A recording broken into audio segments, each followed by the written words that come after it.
Hello दोस्तों, स्वागत है आपका अपना YouTube channel logical competitive forum में।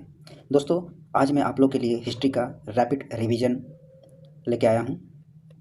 पहला क्वेश्चन है, राग के टीले किस क्षेत्र की नौपसानिक संस्कृति से संबंधित है? तो इसमें होगा दक्षिण भारत। ठीक है, राग के टीले किस क्षेत्र की नौपसानिक संस्कृति से संबंधित है? दक्षिण भारत। ताम्रपाषाण काल में महाराष्ट्र के लोग मृतकों के शरीर को फर्श के नीचे किस तरह रखकर दफनाते थे? तो उत्तर से दक्षिण की ओर, यानी नॉर्थ टू साउथ। उत्खनित प्रमाणों के अनुसार पशुपालन का प्रारंभ हुआ था। ठीक है, कहाँ से पशुपालन का प्रारंभ हुआ था?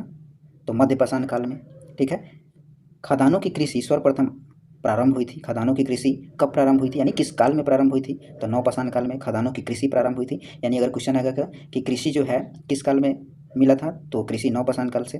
ठीक है, प्रथम मनके के निर्माण का प्रमाण किस स्थल से प्राप्त होता है? तो प्रथम मनके के निर्माण का प्रमाण जो है वह भीमबेटिका से प्राप्त होता है। चिरांदपुरा स्थल पर किस प्राचीनतम संस्कृति के अवशेष मिले हैं? नवपाषाणिक संस्कृति के मिले हैं। निम्नलिखित में से किसे फलक संस्कृति कहा गया है? तो फलक संस्कृति जो है मध्य पूरा पाषाणकालीन संस्कृति को कहा गया है। दमदमा पूरा स्थल किस प्रदेश में स्थित है? तो दमदमा पूरा स्थल जो है उत्तर प्रदेश में स्थित है। दमदमा पूरा स्थल कहाँ है? अभी उत्तर प्रदेश में है। पूर्व पाषाणकालीन मानव का मुख्य धंधा क्या था? तो पूर्व पाषाणकालीन मानव का धंधा जो था शिकार खेलना था।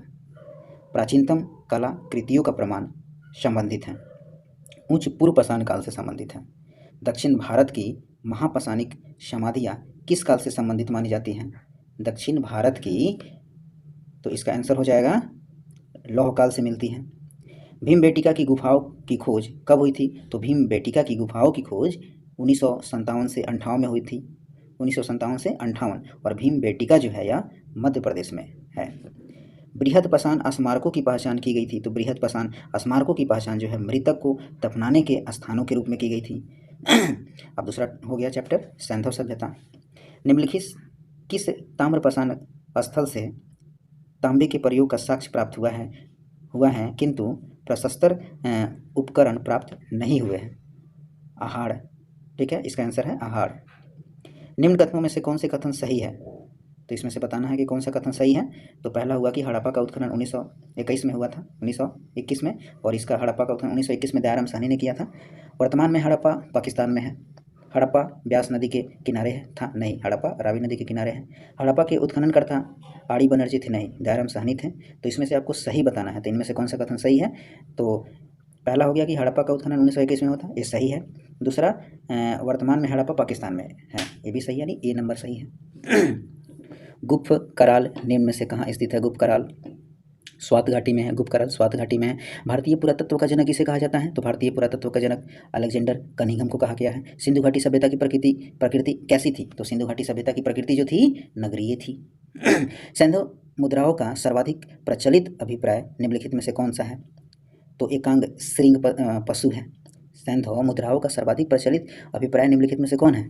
तो एकांग श्रृंग पशु है। निम्नलिखित में से कौन हड़प्पा और मोहनजोदड़ो के उत्खनन से संबंधित नहीं थे?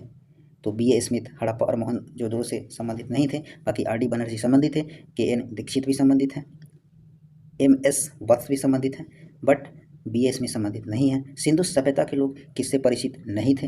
तो सिंधु सभ्यता के लोग जो है किससे परिचित नहीं थे? तो सिंधु सभ्यता के लोग सिर्फ 5 नंबर ऑप्शन यानी शेर से परिचित नहीं थे, बाकी अश्व, हाथी, गज वगैरह से परिचित थे। ठीक है, सिंधु सभ्यता से संबंधित पुरातात्विक स्थल लोथल किस नदी के निकट स्थित है? तो लोथल जो है भोगवा नदी के किनारे, और लोथल एक बंदरगाह था भोगवा नदी के किनारे। सैंधव सभ्यता के पतन के कारणों में सबसे महत्वपूर्ण कारण कौन सा है? तो सबसे महत्वपूर्ण कारण इसमें से बताना है तो आर्यों का आक्रमण। ठीक है, सबसे महत्वपूर्ण कारण है सैंधव सभ्यता के पतन में। सिंधु सभ्यता में निम्न में से कौन सी चीज़ पाई गई है? तो सिंधु सभ्यता में है अन्नागार, दोमजिला भवन, स्नानागार, सब पाई गई है। सिंधु सभ्यता निम्नलिखित में से किस युग के अंतर्गत आती है? तो सिंधु सभ्यता जो है आगे ऐतिहासिक काल के अंतर्गत आती है। सिंधु सभ्यता का तिथि क्रम सर्वप्रथम किससे निर्धारित किया गया था? तो सिंधु सभ्यता का तिथि क्रम जो है मेसोपोटामिया के अवशेषों के सापेक्ष कालक्रम से निर्धारित किया गया था। सिंधु घाटी के लोग थे, सिंधु घाटी के लोग क्या थे? शाकाहारी और मांसाहारी दोनों थे।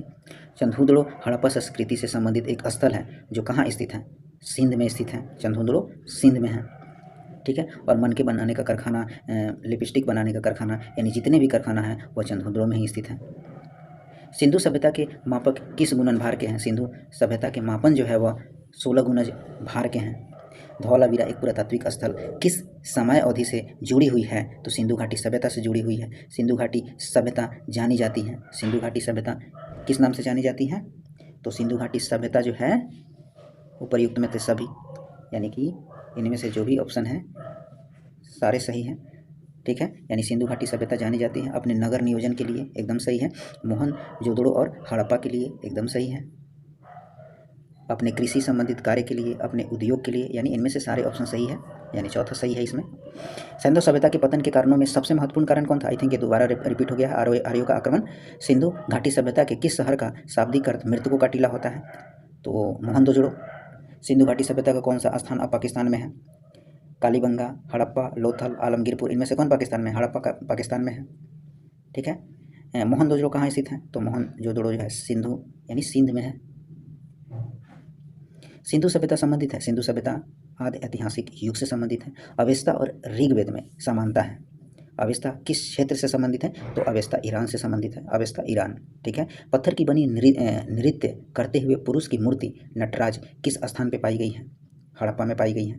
इनमें से कौन सा हड़प्पा स्थल गुजरात में पाया गया है? तो गुजरात में पाया गया आपको धौलावीरा, धौलावीरा गुजरात में पाया गया है। सिंधु सभ्यता निम्नलिखित में से किस युग के अंतर्गत आती है? तो सिंधु सभ्यता जो है आदि ऐतिहासिक युग के अंतर्गत आती है। ये 3 बार क्वेश्चन रिपीट हुए, यानी बहुत इंपॉर्टेंट क्वेश्चन है। सिंधु सभ्यता के इनमें से किन स्थलों में जलाशयों के साक्ष्य मिले हैं? तो जलाशयों के साक्ष्य आपको धौलावीरा में मिला है। सिंधु घाटी सभ्यता के लोग, सिंधु घाटी सभ्यता के लोग क्या थे? तो सुमेरिया के साथ व्यापारिक संबंध रखते थे, ठीक है। सिंधु घाटी संस्कृति वैदिक सभ्यता से भिन्न थी क्योंकि इसका रीजन क्या था? यानी इसके पास विकसित शहरी जीवन की सुविधाएं थी, इसके पास चित्रलेखीय लिपि थी, इसके पास लोहे और रक्षा शस्त्रों के ज्ञान का अभाव था, यानी उपर्युक्त सभी सही है। हड़प्पा सभ्यता की मोहरों पर निम्नलिखित में से कौन सा पशु अवसर देखा जाता है? तो बैल आंसर होगा इसका, बाकी शेर, लोमड़ी, हिरन को हटा दीजिए। तो हड़प्पा सभ्यता की मोहरों पर निम्नलिखित में से कौन सा पशु अक्सर देखा जाता है? तो बैल हो जाएगा। सिंधु सभ्यता के महान स्नानागार कहाँ से प्राप्त हुए हैं? मोहनजोदड़ो से प्राप्त हुए हैं। निम्नलिखित में से कौन पुरातात्विक स्थल सिंधु सभ्यता से संबंधित नहीं है? बुर्ज होम सिंधु सभ्यता से संबंधित नहीं है, बाकी दधेरी, हुलास, मांडा है। तो निम्नलिखित में से कौन पुरातात्विक स्थल सिंधु सभ्यता से संबंधित नहीं है? बुर्ज होम नहीं है। प्रसिद्ध सिंधु घाटी स्थल मोहनजोदड़ो की पहली बार खुदाई किस प्रख्यात भारतीय पुरातत्वविद द्वारा की गई थी? तो आर.डी. बनर्जी ने किया था। सिंधु घाटी स्थल मोहनजोदड़ो की खुदाई जो है आर.डी. बनर्जी ने किया था। मोहनजोदड़ो में बृहद स्नानागार परिसर के तालाब में सीढ़ियाँ थी, तो इसका आंसर क्या होगा? सी, यानी कि उत्तरी पार्श्व में, और दूसरा हो गया दक्षिणी पार्श्व में, यानी कि पहला और दूसरा दोनों होगा। सी नंबर आंसर इसका करेक्ट है। डैश का विकास 5000 ईस्वी से मालवा के दक्षिण की ओर एवं उत्तर की ओर गंगा घाटी के पूरे तलहटी क्षेत्र में हुआ है, तो सिंधु घाटी सभ्यता का हुआ है। निम्न में से किस पशु की आकृति जो मुहर पर मिली है जिसे ज्ञात होता है कि सिंधु घाटी एवं मेसोपोटामिया के मध्य व्यापारिक संबंध है? तो बैल का मिला है, ठीक है। कह रहा है कि निम्न में से किस पशु की आकृति जो मोहरों पर मिली है जिसे ज्ञात होता है कि सिंधु घाटी एवं मेसोपोटामिया के मध्य व्यापारिक संबंध थे? तो बैल ऑप्शन सही है। भारत का इतिहास सिंधु घाटी सभ्यता के जन्म से शुरू होता है जो लगभग डैश अस्तित्व में आई थी, 2500 ईसा पूर्व में आई थी। सिंधु घाटी सभ्यता की सबसे महत्वपूर्ण विशेषता क्या थी? तो सबसे महत्वपूर्ण विशेषता थी ईंट के बने भवन, ये सबसे महत्वपूर्ण विशेषता थी। मोहनजोदड़ो में बृहद स्नानागार परिसर के तालाब में सीढ़ियाँ क्या थी? तो 1 और 2, यानी उत्तरी पार्श्व में और दक्षिणी पार्श्व में। दोबारा रिपीट हुआ क्वेश्चन है। सिंधु सभ्यता के लोग डैश बनाने के लिए तांबे और टीन को मिश्रित करते थे कांस्य बनाने के लिए, ठीक है। कांस्य बनाने के लिए सिंधु घाटी के जो लोग थे, सिंधु सभ्यता के लोग जो लोग थे, वो कांस्य बनाने के लिए तांबे और टीन यानी कॉपर और टीन का यूज करते थे, Cu+Sn। निम्नलिखित में से कौन सा सिंधु घाटी सभ्यता का महत्वपूर्ण स्थल नहीं है? तो कालीबंगा, हड़प्पा, मोहनजोदड़ो, आदमगढ़, इनमें से कौन नहीं है? इसमें से बताना है कि कौन नहीं है। तो डी ऑप्शन नहीं है, ठीक है। डी ऑप्शन कौन सा था? आदमगढ़, ठीक है, यानी आदमगढ़ नहीं है। बाकी कालीबंगा, हड़प्पा, मोहनजोदड़ो है। सिंधु सभ्यता के महान स्नानागार कहाँ से प्राप्त हुआ है? मोहनजोदड़ो। सिंधु घाटी की सभ्यता की अधिकतर मोहरें किस पदार्थ से निर्मित की गई थी? सील खड़ी से निर्मित की गई थी। सिंधु घाटी सभ्यता के लोग डैश की पूजा करते थे, तो सिंधु घाटी सभ्यता के लोग जो थे वह पशुपति की पूजा करते थे। ठीक है, पशुपति की पूजा करते थे सिंधु घाटी के लोग। अब नेक्स्ट चैप्टर हो गया वैदिक सभ्यता। तो मोहनजोदड़ो की सबसे बड़ी इमारत कौन सी थी? अनानागार थी। पुरुषार्थ कितने होते हैं? पुरुषार्थ बेसिकली 4 प्रकार के होते हैं। निम्न स्थानों में से किस एक स्थान पर सिंधु घाटी सभ्यता से संबंधित विख्यात वृषभ मुद्रा प्राप्त हुई थी? मोहनजोदड़ो से। गायत्री मंत्र किस पुस्तक में मिलता है? तो गायत्री मंत्र ऋग्वेद में मिलता है। ऋग्वेद की मूल लिपि क्या थी? तो ऋग्वेद की मूल लिपि ब्रह्मी थी। और ब्रह्मी लिपि कैसे लिखा जाता था? बाएं से दाएं लिखा जाता था। और एक खरोष्टी लिपि था जो दाएं से बाएं लिखा जाता था। वेद कितने प्रकार के होते हैं? वेद 4 प्रकार के होते हैं। त्रयी का अभिप्राय है, त्रयी मतलब ऋग्वेद को हटा दो, त्रयी का मतलब होता है क्या अभिप्राय है? 3 वेद, तो ऋग्वेद को हटा दो, बाकी तीनों वेद त्रयी होता है। निम्नलिखित में से कौन सा एक हड़प्पा का बंदरगाह है? तो हड़प्पा का बंदरगाह लोथल है। सिंधु घाटी सभ्यता का पतन नगर कौन था? पतन मतलब होता है बंदरगाह यानी लोथल। सिंधु सभ्यता का कौन सा स्थल भारत में स्थित है? तो भारत में स्थित सिंधु घाटी सभ्यता का स्थल है लोथल। लोथल एक बंदरगाह था। ठीक है। बोगाजकोई का महत्व इसलिए है कि वहाँ जो अभिलेख प्राप्त हुए हैं उनमें वैदिक देवी एवं देवताओं का वर्णन मिलता है, इसलिए बोगाजकोई बहुत महत्वपूर्ण है। ऋग्वेद काल में जनता निम्न में से मुख्यतः किस में विश्वास करते थे? तो बलि एवं कर्मकांड पे विश्वास करते थे। निम्नलिखित एक वेद धार्मिक अनुष्ठान से संबंधित है, वह क्या है? यजुर्वेद है। धार्मिक अनुष्ठान से संबंधित एक वेद है, चारों वेदों में से यजुर्वेद। यजुर्वेद जो है धार्मिक अनुष्ठान से संबंधित है। निम्नलिखित में से किसका संकलन ऋग्वेद पे आधारित है? तो ऋग्वेद पे आधारित है सामवेद का संकलन। ठीक है। महापुराणों की संख्या कितनी मानी गई है? महापुराणों 18 होते हैं। ऋग्वेद के किन मंडलों को वंश मंडल के नाम से भी जाना जाता है? तो द्वितीय से सप्तम मंडल को वंश मंडल के नाम से जाना जाता है। ऋग्वेद में ऐसे मंत्र हैं जिनमें अप्रामाणिक बलखिल्य भजन शामिल है, 1028। ठीक है, ऋग्वेद में ऐसे मंत्र हैं, कितने मंत्र हैं? 1028 हैं, जिसमें अप्रामाणिक बलखिल्य भजन भी शामिल हुए हैं। निम्नलिखित में से वह कौन सी नदी है जिसे लोथल का गोदी क्षेत्र एक नहर के रूप के द्वारा जुड़ा हुआ है? भोगवा नदी है। किस हड़प्पाकालीन स्थल से चावल का साक्ष्य प्राप्त हुआ है? तो चावल का साक्ष्य कहाँ से प्राप्त हुआ है? तो चावल का साक्ष्य जो है वह लोथल से प्राप्त हुआ है, हड़प्पाकालीन में है, पूछ रहा है। हड़प्पाकालीन में सावक के चावल के साक्ष्य कहाँ से प्राप्त हुए हैं? लोथल। ठीक है। हड़प्पा संस्कृति के निम्न स्थलों में से चावल के प्रमाण कहाँ से मिले हैं? हड़प्पाकालीन संस्कृति के निम्न स्थलों में से चावल के प्रमाण लोथल से मिले हैं। मृण पट्टिका पर उत्कीर्ण सिंह युग देवता की कृति प्राप्त हुई है, कहाँ से? लोथल से ही हुई है। मृण पट्टिका पर उत्कीर्ण यानी लोथल जो प्लेस है बहुत इंपॉर्टेंट है। ऋग्वेद में सर्वाधिक संख्या में मंत्र संबंधित है, यम से संबंधित है। हाथी दांत का पैमाना हड़प्पाकालीन संदर्भ में मिला है, तो हाथी दांत का पैमाना हड़प्पाकालीन स्थल में कहाँ से मिला है? हाथी दांत का पैमाना हड़प्पाकालीन संदर्भ में मिला है, कहाँ से मिला है? लोथल से मिला है। लोथल कहाँ है? तो लोथल जो है गुजरात में है।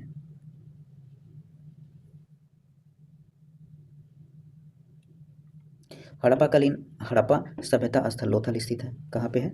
गुजरात में है लोथल। निम्नलिखित में से कौन सा वेद जो है जादुई अनुष्ठानों और वशीकरण के बारे में बताता है? अथर्ववेद है वो। यजुर्वेद में यूजर का अर्थ क्या है? यजुर्वेद में यूजर का अर्थ क्या होता है? बलिदान होता है। निम्नलिखित में से हड़प्पा सभ्यता का कौन सा नगर जो है 3 भागों में विभाजित है? धौलावीरा जो है हड़प्पाकालीन ऐसी नगर है जो 3 भागों में विभाजित है। एक जोते हुए खेत की खोज कहाँ हुई थी? कालीबंगा में हुई थी। ठीक है। निम्नलिखित में से कौन सा प्रारंभिक हड़प्पा संस्कृति से संबंधित है? कालीबंगा। निम्नलिखित में से कौन सा प्राक हड़प्पा जो है प्रारंभिक हड़प्पा संस्कृति से संबंधित है? कालीबंगा। सबसे पुराना उपनिषद कौन है? इनमें से सबसे पुराना उपनिषद है छांदोग्य उपनिषद है, सबसे पुराना है छांदोग्य उपनिषद। प्रारंभिक भारतीय दार्शनिक के अनुसार प्रत्येक वस्तु मूल तत्वों से बना है। कितने मूल तत्वों से बना है? 5 मूल तत्वों से बना है। विष्णु का प्राचीनतम उल्लेख कहाँ मिलता है? विष्णु का प्राचीनतम उल्लेख कहाँ मिलता है? ऋग्वेद में मिलता है। अब है अगला टॉपिक बौद्ध, जैन, भागवत एवं शैव धर्म। महावीर स्वामी का जन्म कहाँ हुआ था? महावीर स्वामी का जन्म जो है कहाँ हुआ था? कुंडग्राम में हुआ था। महावीर स्वामी कुंडग्राम में हुआ था। त्रिपिटकों का संबंध किस धर्म से है?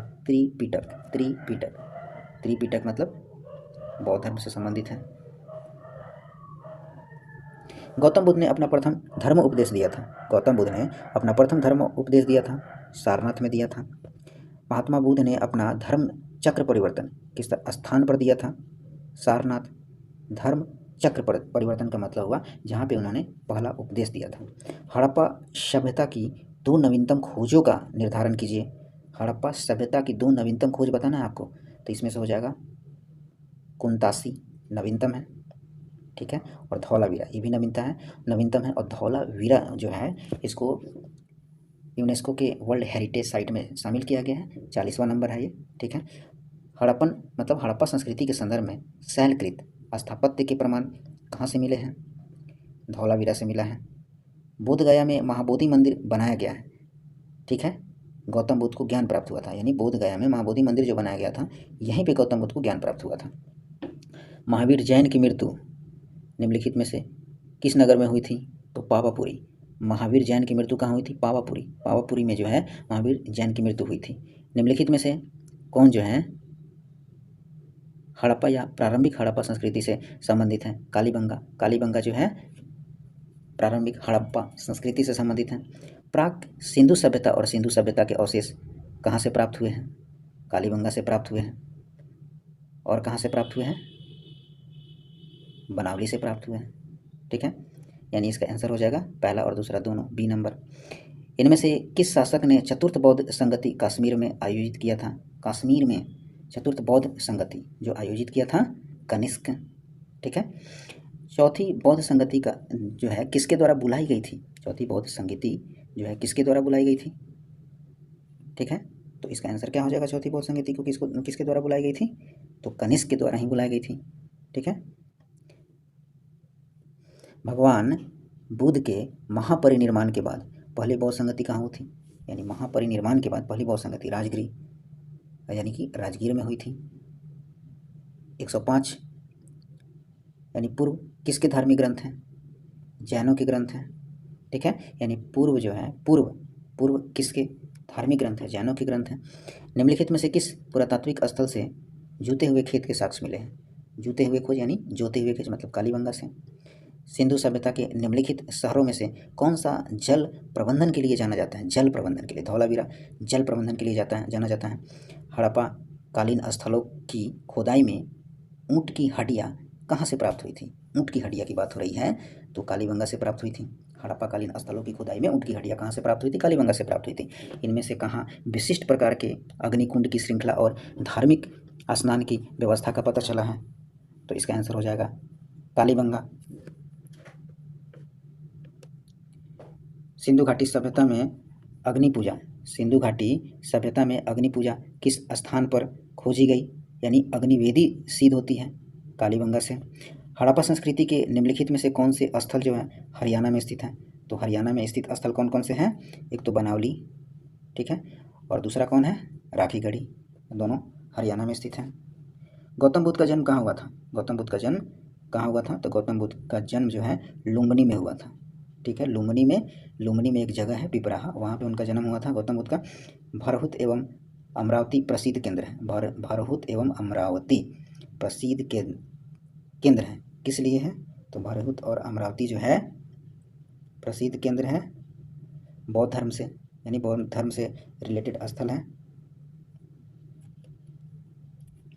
वे शिक्षक जिनसे बुद्ध ने महाभिनिष्क्रमण यानी गृह त्याग के बाद सबसे पहले ज्ञान प्राप्ति का प्रयास किया था? अलार कलाम एवं रुद्रक रामपुत, यानी भगवान बुद्ध के प्रथम गुरु थे। बौद्ध संघ की प्रथम महिला अनुयायी सदस्य कौन बनी थी? केशकुंडला नहीं, गौतमी बनी थी, ठीक है। बौद्ध संघ की प्रथम महिला अनुयायी सदस्य कौन थी? गौतमी थी। हड़प्पाकालीन ताम्र रथ प्राप्त हुआ था, कहाँ से प्राप्त हुआ था? दमदमा से प्राप्त हुआ था। हड़प्पा सभ्यता के अंतर्गत गोदावरी नदी घाटी में विकसित सभ्यता कौन सा था? दमदमा जो था गोदावरी नदी घाटी में विकसित सभ्यता था। वह स्थान जहाँ हड़प्पा महावीर ने पूर्ण आध्यात्मिक ज्ञान यानी कैवल्य प्राप्त किया था। जाम्भरिका ग्राम में प्राप्त किया था। महावीर का जन्म जो हुआ था कुंड ग्राम में हुआ था। आजीवक संप्रदाय के संस्थापक कौन थे? आजीवक संप्रदाय के संस्थापक जो है मखली गोसाल थे। मखली गोसाल जो थे आजीवक संप्रदाय के संस्थापक थे। सत्य के अनिकांत का सिद्धांत किसका विशिष्ट लक्षण है? जैन धर्म के स्यादवद सिद्धांत हैं। स्यादवद जो है जैन धर्म से संबंधित है। बुद्ध के जीवन की 4 महत्वपूर्ण घटनाओं और उनकी संबंधित 4 स्थलों को नीचे उल्लेखित किया गया है। यहाँ 2 स्तंभ में अंकित है, आपको सुमेलित करना है। जन्म सारनाथ, ज्ञान प्राप्ति बोध गया नहीं, ठीक है। प्रथम उपदेश लुम्बिनी, गलत। प्रथम उपदेश कहाँ दिए थे? सारनाथ। निधन कहाँ हुआ था? कुशीनगर में। ज्ञान कहाँ प्राप्त हुआ था? बोध गया में। जन्म कहाँ हुआ था? लुम्बिनी में, ठीक है। तो सी आंसर सही है इसका। भगवत संप्रदाय के विकास में किसका योगदान अत्यधिक था? भगवत संप्रदाय के विकास में जो है गुप्त वंश का अधिक वर्णन किया गया है। आजीवक संप्रदाय के संस्थापक कौन थे? आजीवक संप्रदाय के संस्थापक बखली गोसाल थे। ऐसी मान्यता है कि जैनों के मूल आगम में थे क्या? 12 अंग थे। ऐसी मान्यता है कि जैनों के मूल आगम में थे 12 अंग। जैन धार्मिक ग्रंथों का संकलन सर्वप्रथम संगति के अंतर्गत किया गया है। किस संगति के अंतर्गत किया गया है? पाटलिपुत्र के। प्रथम तीर्थकर कौन थे? प्रथम तीर्थकर जो थे वह ऋषभदेव थे। ऋषभदेव प्रथम तीर्थकर थे। जैन धर्म के प्रथम तीर्थकर कौन थे? ऋषभदेव थे। आगम सिद्धांत धर्म साहित्य है। आगम सिद्धांत धर्म साहित्य आपको जैन धर्म से ही संबंधित है। निम्नलिखित में से कौन सी बात जो है बौद्ध धर्म तथा जैन धर्म के समान नहीं है? आत्मदहन। जैन धर्म और बौद्ध धर्म के समान नहीं है आत्मदहन, बाकी ऑलमोस्ट समान है। प्रारंभिक जैन धर्म का इतिहास किस ग्रंथ से मिलता है? तो प्रारंभिक जैन धर्म का इतिहास जो है कल्पसूत्र से मिलता है। जिस जैन ग्रंथ में तीर्थकर के जीवन चरित्र हैं उसका नाम क्या है? उसका नाम है कल्पसूत्र। जैन मठ संस्थानों को क्या कहा जाता है? जैन मठ संस्थानों को जो है बसादिस कहा जाता है। अनेकांतवाद निम्नलिखित में से किसका कोड सिद्धांत एवं दर्शन है? अनेकांतवाद जैन धर्म से। जैन धर्म के प्रवक्ता जो थे महावीर किस राजवंशीय घराने से थे? तो क्षत्रिय थे वो, मतलब क्षत्रिय थे। पार्श्वनाथ की जो एक क्षत्रिय और बनारस के राजा अश्वसेन का पुत्र था वह जैन धर्म में बना था। कौन सा? 23वां तीर्थकर, ठीक है। किस संप्रदाय को प्रारंभ में निर्ग्रंथ कहा जाता था? किस संप्रदाय को? जैन संप्रदाय को प्रारंभ में निर्ग्रंथ कहा जाता था। जैन आचार्यों को निम्न रूप में जाना जाता है, तीर्थकर के रूप में जाना जाता है।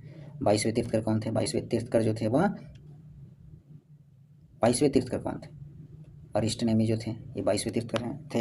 अरिष्टनेमी का वर्णन भी मिलता है ऋग्वेद में, जो 22वें तीर्थकर थे।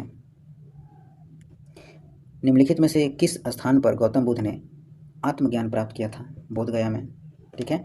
कल्पसूत्र का लेखक कौन था? कल्पसूत्र का जो लेखक है वो भद्रबाहु कल्पसूत्र का लेखक है। महावीर के पूर्व जैन धर्म किस नाम से जाना जाता था? महावीर के पूर्व जैन धर्म को किस नाम से जाना जाता था? निग्रंथ के नाम से बोला जाता था, यानी जाना जाता था। निम्नलिखित में से कौन से स्थल पार्श्वनाथ से संबंधित होने के कारण जैन सिद्ध क्षेत्र माना जाता है? पावा नहीं, समेध शिखर। तो इसका आंसर होगा समेध शिखर। क्वेश्चन बोला है कि निम्नलिखित में से कौन से स्थल जो है पार्श्वनाथ से संबंधित होने के कारण जैन सिद्धांत यानी जैन सिद्ध क्षेत्र माना जाता है? समेध शिखर को माना जाता है। बोधिसत्व की अवधारणा निम्नलिखित में से किससे संबंधित है? महायान बौद्ध धर्म से। बुद्धत्व प्राप्त करने वाले को बोधिसत्व माना जाता है। विनय और सूत पिटक इनमें से किसकी शिक्षाओं के संकलन है? विनय और सूत पिटक जो है गौतम बुद्ध के निम्नलिखित में से उपदेशों में से किसे अग्रि उपदेश यानी फायर शेरमन के रूप में भी जाना जाता है? आदित्य परियान सूत्र को क्वेश्चन है बौद्ध मतलब गौतम बुद्ध के निम्नलिखित उपदेशों में से किसे अग्रि उपदेश माना जाता है?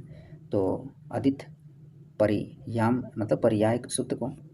कुंडलग्राम जन्म स्थान है, महावीर स्वामी का जन्म स्थान है। जैन ग्रंथ के प्रवंत महावीर स्वामी का जन्म स्थान कहाँ है? कुंडग्राम है। त्रिपिटक डैश उपदेशों का सबसे पहला संग्रह है त्रिपिटक बौद्ध धर्म से। जैन धर्म के प्रवर्तक महावीर किस राजवंशीय घराने से थे? तो जैन धर्म के प्रवर्तक महावीर जो है किस राज घराने से थे? क्षत्रिय थे वो। महावीर जो क्या थे? क्षत्रिय थे। 22वें तीर्थकर कौन थे?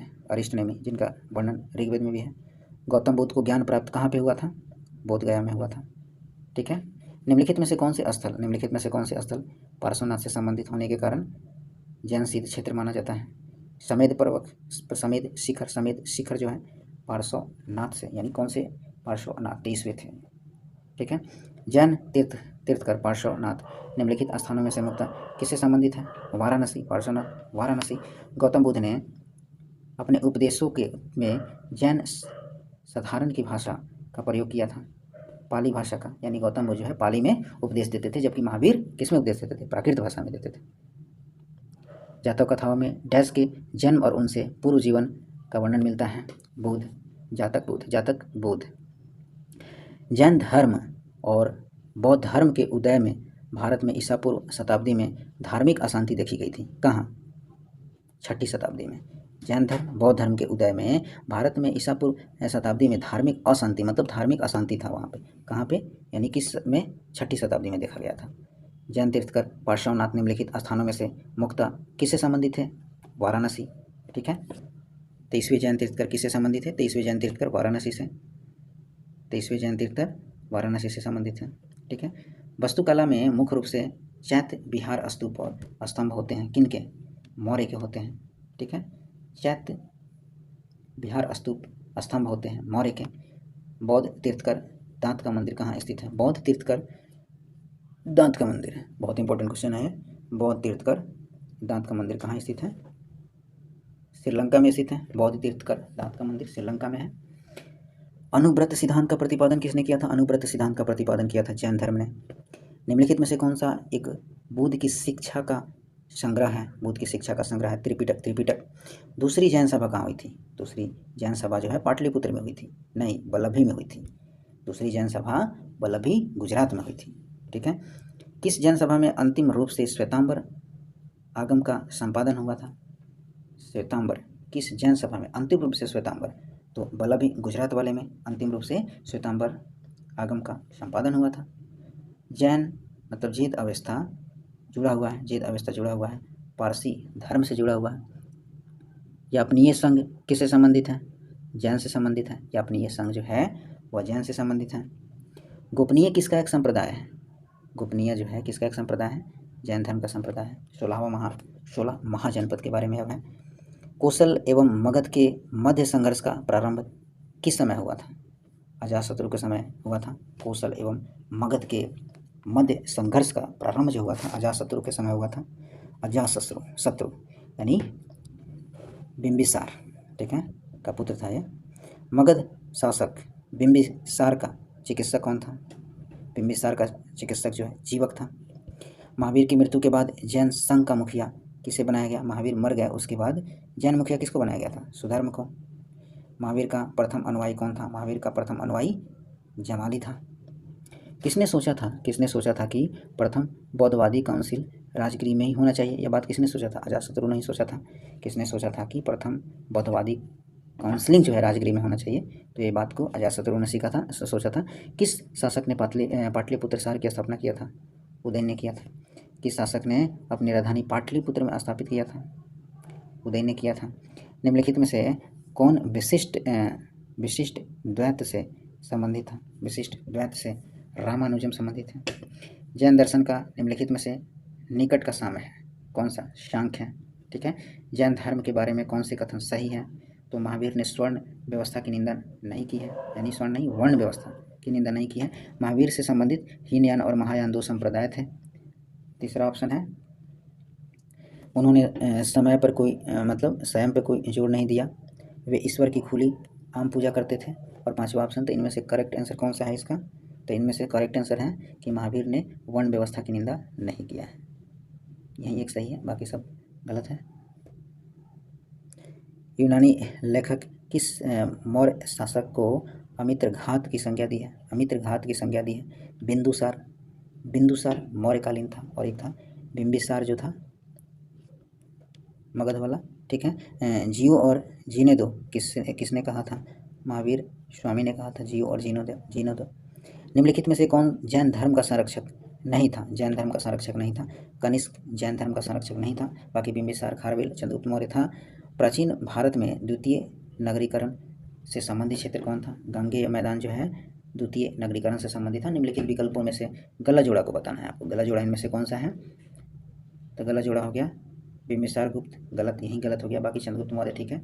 राजराजा चोल जो है कनिष्क कुषाण सही है, कनिष्क कुषाण सही है, लेकिन बिंबिसार गुप्त ये गलत होता है, गलत है ये, ठीक है।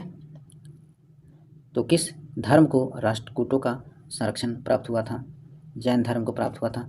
महावीर के अनुसार मानव जीवन से वास्तविक उद्देश्य संसार में मुक्ति प्राप्त करने को इस प्रकार कहा गया है कि कैवल्य, ठीक है। महावीर के अनुसार मानव जीवन के वास्तविक उद्देश्य संसार से मुक्ति प्राप्त करने को किस प्रकार कहा गया? कैवल्य, ठीक है।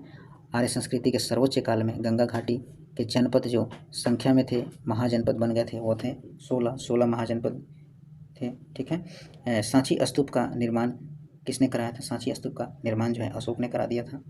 मौर्य एवं मौर्योत्तर काल में समाहर्ता कौन थे? समाहर्ता जो महासंग्रह करता थे, समाहर्ता महासंग्रह करता थे।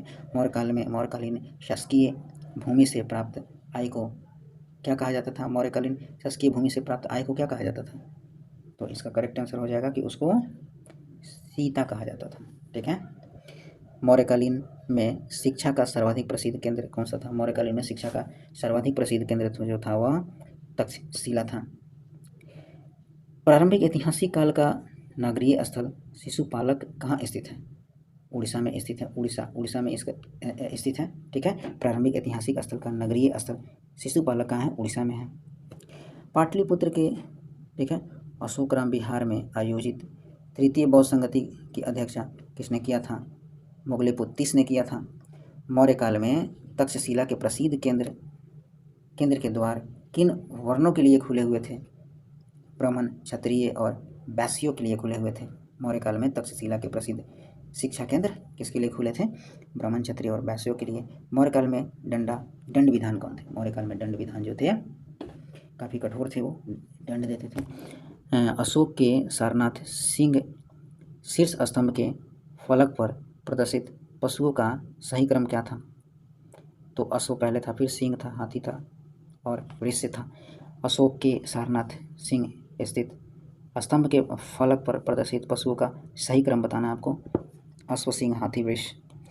मौर्य काल में शिक्षा ग्रहण करने का सर्वाधिक प्रसिद्ध केंद्र कौन सा था? तक्षशिला था। वह स्तंभ जिसमें अशोक ने स्वयं को मगध का सम्राट कहा है, वह स्तंभ जिसमें अशोक ने स्वयं को मगध का सम्राट बोला है, भानु स्तंभ में अशोक स्वयं को मगध का सम्राट बताया था। अशोक के शिलालेखों में प्रयुक्त भाषा कौन सी थी? प्राकृत भाषा थी। अशोक के शिलालेखों में प्राकृत भाषा का यूज ज़्यादा हुआ है। सम्राट अशोक के राजाओं का सबसे पहले विकुटन किसने किया था? सम्राट अशोक के राजा देशों का सबसे पहले विकुटन किसने किया था? George Buhler, James Prinsep, Max Buller, William Jones. इनमें से करेक्ट आंसर इसका क्या हो सकता है? तो इनमें से करेक्ट आंसर जो है जेम्स प्रिंसेप हो जाएगा। सम्राट अशोक के राजा देशों का सबसे पहले विकुटन जेम्स प्रिंसेप ने किया था। ब्राह्मी लिपि को सर्वप्रथम किसने पढ़ा था? ब्राह्मी लिपि को सर्वप्रथम जो है जेम्स प्रिंसेप ने। ब्राह्मी मतलब बाएं कैवल्य के अर्थशास्त्र के अनुसार मौर्यकालीन न्याय व्यवस्था में निम्नलिखित न्यायालय अस्तित्व में थे। तो इसका करेक्ट आंसर हो जाएगा धर्म, समीप और संकट शोधन। अशोक के किस अभिलेखों में अकाल का उल्लेख है? अकाल का उल्लेख है सोह गौरा अभिलेख में। अशोक के किस अभिलेखों में अकाल का उल्लेख है? सोह गौरा में। अपने धर्म का प्रचार करने के लिए अशोक ने निम्नलिखित में से किससे सेवाएं ली थी? राजू का, प्रादेशिक का, युक्त का, इनमें से सभी का सेवा लिया था। विशाखदत्त के प्राचीन भारतीय नाटक मुद्रा राक्षस की विषय वस्तु क्या है? तो मुद्रा राक्षस की विषय जो वस्तु जो है चंद्रगुप्त मौर्य के समय में राज दरबार की सुरभ संधियों के बारे में, प्रसिद्ध ग्रंथ मुद्रा राक्षस के बारे में यानी निम्नलिखित में से संबंधित है। विशाखदत्त, मुद्रा राक्षस, विशाखदत्त।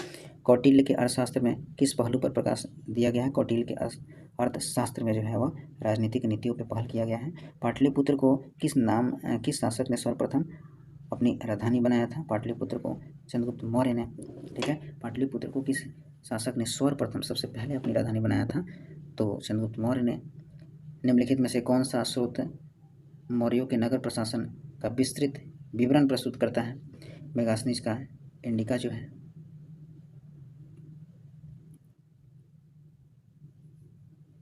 किसके ग्रंथ में चंद्रगुप्त मौर्य का विशिष्ट रूप से वर्णन हुआ है? किसके ग्रंथ में चंद्रगुप्त मौर्य का विशिष्ट रूप से वर्णन हुआ है? विशाखदत्त का। ठीक है। कौटिल्य अपना चाणक्य किस सम्राट के प्रधानमंत्री था? कौटिल्य का चाणक्य चंद्रगुप्त मौर्य था। ठीक है। अर्थशास्त्र नामक पुस्तक का लेखक कौन था? कौटिल्य था। अर्थशास्त्र कौटिल्य था। किस अभिलेख से यह संबंधित है कि चंद्रगुप्त का प्रभाव पश्चिमी भारत तक फैला हुआ था? रुद्रदामन के जूनागढ़ अभिलेख से यह संबंधित है कि चंद्रगुप्त मौर्य का प्रभाव पश्चिमी भारत तक फैला हुआ था।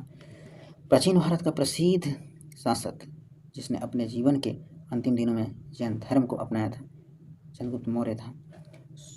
सेंड्रोकोटस ने चंद्रगुप्त मौर्य की पहचान किससे किया था? सेंड्रोकोटस तो किससे किया था? William Jones. यानी सेंड्रोकोटस से चंद्रगुप्त मौर्य की पहचान किसने की थी? विलियम जोन्स ने किया था।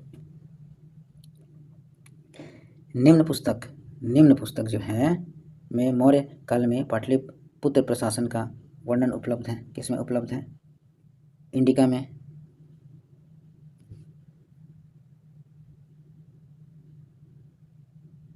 भाई दबा दीजिएगा तो कहाँ से पेन आएगा?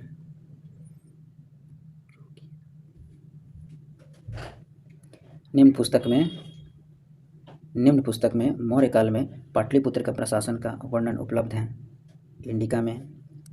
वह स्रोत जिसमें पाटलिपुत्र के प्रशासन का वर्णन उपलब्ध है, वह स्रोत कौन सा है? इंडिका।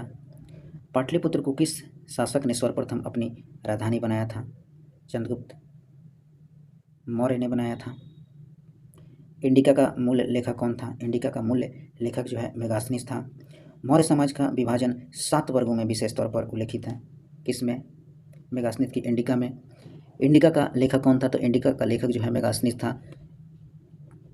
अशोक के धम्म का मूल संदेश क्या है? तो राजा के प्रति वफादारी, शांति एवं अहिंसा, बड़ों का सम्मान, धार्मिक सहनशीलता, तो इनमें से सभी है। सम्राट अशोक चंद्रगुप्त का क्या था? तो सम्राट अशोक जो है चंद्रगुप्त मौर्य का पोता था। निम्नलिखित में से कौन मौर्य शासक जैन था, यानी जैन धर्म से संबंधित जैन था? तो वह था संप्रति। निम्न में से किसके प्रयास से बौद्ध एवं वैश्विक धर्म बना था? अशोक के प्रयास से। मेगास्थनीज की पुस्तक का नाम क्या था? तो मेगास्थनीज की पुस्तक का नाम इंडिका था। निम्नलिखित में से किसने मेगास्थनीज की इंडिका को संदर्भित नहीं किया है? प्लिनी ने संदर्भित नहीं किया है, बाकी स्ट्रैबो, डायोडोरस, एरियन ने किया था, लेकिन मेगास्थनीज की इंडिका को संदर्भित नहीं किया है, प्लिनी ने नहीं किया है। मौर्य साम्राज्य के पतन के लिए ब्राह्मण प्रतिवादक उत्तरदायी था, यह किसने कहा है? डी कोसाम्बी ने कहा है। अशोक की नीति के आर्थिक परिणामों के कारण ही मौर्य साम्राज्य का पतन अधिकांशतः उचित था, इस तथ्य में किसने विश्वास किया है? तो इसका आंसर होगा रोमिला थापर या D N. Jha, B A. Smith, S C. Raychaudhuri. कौन आएगा आंसर? 5वां, इनमें से कोई नहीं है, एक से अधिक। निम्नलिखित में से कौन सा अभिलेख ऐसे 2 धान्यगारों के निर्माण का उल्लेख करता है जिसका संकट काल में उपयोग किया जा सके? सोहगौरा ताम्र पत्र जो है। निम्नलिखित में से कौन सा अभिलेख ऐसे 2 धान्यगारों के निर्माण का उल्लेख करता है जिसका संकट काल में उपयोग किया जा सके? सोहगौरा ताम्र। दिया गया मानचित्र संबंधित है किससे संबंधित है? अशोक से, उसके शासनकाल के अंतिम समय से। अर्थशास्त्र के अनुसार सीता भूमि का अभिप्राय है जनजातियों द्वारा जोती जाने वाली भूमि, सीता यानी जनजातियों द्वारा जोती जाने वाली भूमि। मौर्य काल के पश्चात किस वंश का राजा स्थापित हुआ था? तो मौर्य के पास शुंग आया। शुंग मतलब पुष्यमित्र, शुंग। अशोक के धाम के संदर्भ में कौन सा कथन सत्य नहीं है? तो सत्य नहीं है। अशोक के धाम यानी मृत्युदंड समाप्त कर दिया गया, यही सत्य नहीं है। ठीक है, अशोक के धाम के संदर्भ में कौन सा कथन सत्य नहीं है? तो अहिंसा पर बल दिया गया, सही है। ब्राह्मणों को दान देने पर जोर दिया गया, यह भी बात सही है। स्वामी एवं अनुचर के संबंधों को लेकर चिंता व्यक्त किया गया, यह भी सही है, लेकिन मृत्युदंड समाप्त कर दिया गया, ये गलत है। शुंग वंश के बाद किस वंश ने भारत पर राज किया था? तो शुंग के बाद कर्ण। कलिंग नरेश खारवेल का संबंध किससे है? तो ऑप्शन है महामेघवाहन वंश, चेदी वंश से, सतवाहन वंश से, रठ भोजन वंश से। कलिंग नरेश खारवेल पूछ रहा है, तो एग्जैक्ट आंसर इसका होगा इनमें से कोई नहीं, एक से अधिक, यानी 5वां। राजा खारवेल का नाम जुड़ा हुआ था, राजा खारवेल का नाम जुड़ा हुआ था हाथी गुफा के लेख से। कलिंग नरेश खारवेल की हाथी गुफा प्रशस्ति किस भाषा में है? प्राकृत भाषा में है कलिंग नरेश खारवेल की हाथी गुफा प्रशस्ति प्राकृत भाषा में। शक संवत किस वर्ष प्रारंभ किया गया था? 78 ईसा पूर्व में। निम्नलिखित में से किसका शक संवत की स्थापना का श्रेय दिया जाता है? यानी किसको शक संवत की स्थापना का श्रेय दिया जाता है? कुषाणों को। गौतम बुद्ध को एक देवता का स्थान किस राजा के युग में प्राप्त हुआ था? तो कनिष्क के शासनकाल में गौतम बुद्ध को देवता का रूप दिया गया था। इनमें से किसने सर्वप्रथम व्यापक पैमाने पर स्वर्ण का पालन किया था? तो एग्जैक्ट आंसर होगा भीम कफिसेस जो था, भीम कफिसेस जो था, इसने सर्वप्रथम व्यापक पैमाने पे स्वर्णमुख का प्रचलन किया था। कला की गंधार शैली निम्न में से फली फूली थी? कुषाणों के समय फली फूली थी कला की गंधार शैली, कुषाणों के समय फली फूली थी। कनिष्क के शासनकाल में बौद्ध सभा किस नगर में आयोजित किया गया था? कश्मीर में आयोजित किया गया था कनिष्क के समय। अशोक के किस लेख में बौद्ध पुस्तक का उल्लेख मिलता है? भाब्रू लेख में। अशोक के किस लेख में बौद्ध पुस्तकों का उल्लेख मिलता है? भाबरी। निम्नलिखित में से किस एक राज्यादेश में अशोक के व्यक्तिगत नाम उल्लेख मिलता है? मस्की में। ठीक है, निम्नलिखित में से किस एक राज्यादेश में, ठीक है, अशोक के व्यक्तिगत नाम का उल्लेख मिलता है? मस्की में। ताम्रपाषाण है। ताम्रपत्र क्या है? तो एक प्राचीन ग्राम का नाम। मौर्य साम्राज्य से संबंधित एक तांबे की प्लेट, ताम्रपत्र। तो ताम्रपत्र किससे संबंधित है? वही है, 5वां ऑप्शन होगा इसमें से। ताम्रपत्र जो है किससे संबंधित है? यानी कि मौर्य साम्राज्य से संबंधित एक तांबे की प्लेट, यानी ताम्रपत्र तांबे की प्लेट, ताम्रपत्र तांबे की प्लेट। ठीक है। बराबर की गुफाएं को अशोक ने किस संप्रदाय को दान में दिया था? आजीवक संप्रदाय को बराबर की गुफाओं को अशोक ने किस संप्रदाय को दान दिया? आजीवक। निम्नलिखित में से कौन सा एक मूर्ति शिल्प मौर्य काल का नहीं है? सारनाथ सिंह शीर्ष है, धौली हस्ती भी है, रामपुरवा वृषण भी है, लेकिन मथुरा से प्राप्त खड़ी बुद्ध मूर्ति नहीं है। निम्नलिखित में से किस देश से अशोक का कोई अभिलेख नहीं मिला है? श्रीलंका से नहीं मिला, बाकी अफगानिस्तान, भारत, पाकिस्तान से मिला है। भूमि अनुदान किन्हें दिए गए थे जो शाही दरबार से जुड़े हुए थे? ब्राह्मण। निम्नलिखित में से किस अभिलेख में चंद्रगुप्त और अशोक दोनों का उल्लेख मिला है? महाक्षत्रप रुद्रदामन का जूनागढ़ अभिलेख। निम्नलिखित में से किस अभिलेख में चंद्रगुप्त और अशोक दोनों के उल्लेख मिले हैं? तो महाक्षत्रप रुद्रदामन का जूनागढ़ अभिलेख। चंद्रगुप्त मौर्य का प्राचीनतम अभिलेख उदाहरण निम्न में से किस अभिलेख से मिला हुआ है? रुद्रदामन का जूनागढ़ शिलालेख। उस स्रोत का नाम बताइए जो प्राचीन भारत के व्यापारिक मार्गों पर मौन है? मिलिंद पन्ह। इनमें से कौन शक वंश की धर्म शाखा का संस्थापक है? चेस्टन। ठीक है। रोमन साम्राज्य से व्यापारिक संबंध किससे संबंधित की है? तो कुषाण, चेरा, पश्चिमी शक, वाकटक, इनमें से सारा होगा। रोमन साम्राज्य से व्यापारिक संबंध किसने स्थापित किया था? तो सारा ऑप्शन सही है। राजानंद का उल्लेख करने वाला अभिलेखीय प्रमाण है खारवेल का हाथी गुफा अभिलेख। निम्न में से किस अभिलेख से भारतवर्ष का सर्वप्रथम उल्लेख मिलता है? तो भारतवर्ष का सर्वप्रथम उल्लेख खारवेल के हाथी गुफा अभिलेख से मिलता है। निम्न में से किस अभिलेख में भारतवर्ष का सर्वप्रथम उल्लेख मिलता है? तो खारवेल का हाथी गुफा अभिलेख से। अपने साम्राज्य के उत्तर पश्चिमी भाग में उत्कीर्ण राजाओं के लिए अशोक किस लिपि अथवा किन लिपियों का प्रयोग किया था? अरमाइक, ग्रीक एवं खरोष्टी। अशोक का निम्नलिखित में से कौन सा एक अभिलेख कनक मुनि बुद्ध के अस्तित्व को प्रमाणित करता है? निगाली सागर स्तंभ अभिलेख, निगाली सागर स्तंभ अभिलेख। कुषाण शासक कनिष्क का राजाभिषेक किस सन में हुआ था? 78 एडी में हुआ था। चंद्रगुप्त मौर्य वंश के संस्थापक थे। भारतीय इतिहास में उत्कीर्ण शासन के बारे में निम्नलिखित में से कौन से कथन गलत हैं? बताना है इसमें। तो उन्होंने सिकंदर से मुलाकात की और उसकी सेना में शामिल हुए ताकि मैसेडोनियन युद्ध कौशल को सीख सके। बैरम खान उनका सबसे अच्छा सहयोगी, संरक्षक और मार्गदर्शक था। Next option. चंद्रगुप्त मौर्य को अपने अखिल भारतीय साम्राज्य की स्थापना का श्रेय दिया जाता है। और अगला ऑप्शन है कि साम्राज्य के पुरातात्विक साक्ष्य कई कस्बों और शहरों के अस्तित्व को दर्शाते हैं। तो इनमें से सही बताना है आपको। तो इनमें से सही कौन सा हो जाएगा? बैरम खां उनका सबसे अच्छा सहयोगी, संरक्षक और मार्गदर्शक था। यही सही हो जाएगा। निम्नलिखित में से कौन सी पुस्तक मेगास्थनीज ने लिखी है? मेगास्थनीज ने इंडिका का को लिखा है। ऐतिहासिक ग्रांड ट्रंक रोड का निर्माण कई शासकों द्वारा कराया गया था। मौर्य वंश के शासक काल के दौरान इसे क्या कहा जाता था? उत्तरापद कहा जाता था। अशोक के अभिलेखों की रचना कितनी लिपियों में प्रयोग किया गया? अशोक के अभिलेखों की रचना में कितनी लिपियों का प्रयोग किया गया है? 4 लिपियों का। गुर्जरा लघु शिलालेख जिसमें अशोक का नाम उल्लेख किया गया वह कहाँ स्थित है? गुर्जरा लघु शिलालेख कहाँ स्थित है? तो मध्य प्रदेश के नदीता गांव में है, नदिया गांव में, दतिया, मध्य प्रदेश के दतिया गांव में, दतिया गांव में है। ठीक है, गुर्जरा लघु शिलालेख जिसमें अशोक का नाम उल्लेख है, गुर्जरा लघु में, कहाँ है वो? मध्य प्रदेश के दतिया में। उदयन ने मगध की राजधानी को किस शहर से हटाकर पाटलिपुत्र में स्थानांतरित किया था? राजगीर। उदयन ने मगध की राजधानी को किस शहर से हटाकर पाटलिपुत्र स्थानांतरित किया था? राजगीर। किस शिलालेख में अशोक ने अल्प व्याप्त तथा अल्प संग्रह को धर्म का अंग माना है? 7वें में। अशोक का द्वादश शिलालेख क्या आदर्श प्रस्तुत करता है? अशोक का द्वादश शिलालेख क्या एक आदर्श को प्रस्तुत करता है? यानी कि धार्मिक उदारता को, सभी संप्रदायों के सार की वृद्धि को। इनमें से किसने मौर्य प्रशासन में अध्यक्षों को विभिन्न विभागों अधीक्षकों के रूप में उल्लेखित किया था? कौटिल्य। सम्राट अशोक ने बौद्ध धर्म के आदर्शों के प्रचार के लिए धर्म प्रचारकों को दूर दराज के स्थानों पर भेजा ताकि लोग भगवान बुद्ध को शिक्षाओं द्वारा अपने जीवन को प्रेरित कर सकें। इन धर्म प्रचारकों में उनका पुत्र डैश एवं डैश भी था। तो कौन था? महेंद्र एवं संघमित्रा दोनों था, यानी श्रीलंका में भेजा था दोनों को।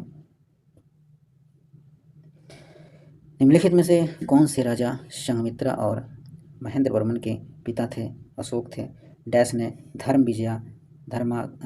धार्मिकता द्वारा विजय की नीति को विकसित किया था? अशोक ने विकसित किया था। अशोक के शासनकाल की सबसे महत्वपूर्ण घटना कलिंग आधुनिक के युग पर विजय थी, जो उसके जीवन का एक महत्वपूर्ण परिवर्तन सिद्ध हुआ था। उड़ीसा, कलिंग बेसिकली उड़ीसा में है। अशोक ने युद्ध के बाद बौद्ध उपदेशों को अपना लिया था। ठीक है, कलिंग के युद्ध के बाद 261 में हुआ था। प्रसिद्ध कलिंग युद्ध ने सम्राट अशोक को बुद्ध छोड़ने और बौद्ध धर्म अपनाने के लिए प्रेरित किया था। वह युद्ध उड़ीसा में कब हुआ था? 261 में हुआ था कलिंग का युद्ध। ठीक है, अशोक ने किस शिलालेख में कलिंग युद्ध में अशोक की विजय का उल्लेख किया है? 13वें में। ठीक है, और चंद्रगुप्त का पुत्र मौर्य साम्राज्य के सिंहासन पर बैठने वाला दूसरा शासक कौन था? बिंदुसार था। ठीक है, जिसे अघात शत्रु भी कहा जाता है। बुध का किसके सिक्कों पे अंकन किया गया? यानी बुध का किसके सिक्कों पे अंकन हुआ है? कनिष्क के। सम्राट अशोक किसके उत्तरदायी थे? सम्राट अशोक बिंदुसार के उत्तरदायी थे।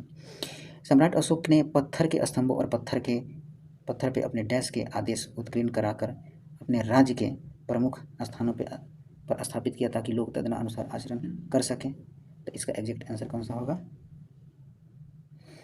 बी। ठीक है, इसका आंसर हो जाएगा बी, यानी कि 14। ठीक है, सम्राट अशोक ने पत्थर के स्तंभों और पत्थर के पर अपने 14 आदेश उत्कीर्ण करवाकर अपने राज्य के प्रमुख स्थानों पर स्थापित किया ताकि लोग इसका आचरण कर सकें। ठीक है, निम्नलिखित में से कौन कनिष्क प्रथम के दरबार में गया था? विशाखदत्त जो था कनिष्क के प्रथम के दरबार में गया था। राजा खारवेल का नाम जुड़ा हुआ है। राजा खारवेल का नाम किससे जुड़ा हुआ है? हाथी गुफा के लेख से जुड़ा हुआ है। वह स्तंभ जिसमें अशोक ने स्वयं को मगध का सम्राट बताया था, तो वह आंसर होता है भाबरू स्तंभ। हेनसांग ने जिस कनिष्क विहार को देखा था वह कहाँ स्थित था? तो वह था आपको पेशावर में था।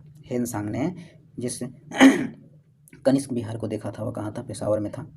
चाणक्य का एक अन्य नाम क्या था? चाणक्य का एक अन्य नाम विष्णुगुप्त था। मेगास्थनीज भारत आने वाले सबसे शुरुआती खोजकर्ताओं में से एक था। उसका संबंध किस देश से था? तो उसका संबंध यूनान से था। प्रसिद्ध बौद्ध विद्वान अश्वघोष किसके समकालीन था?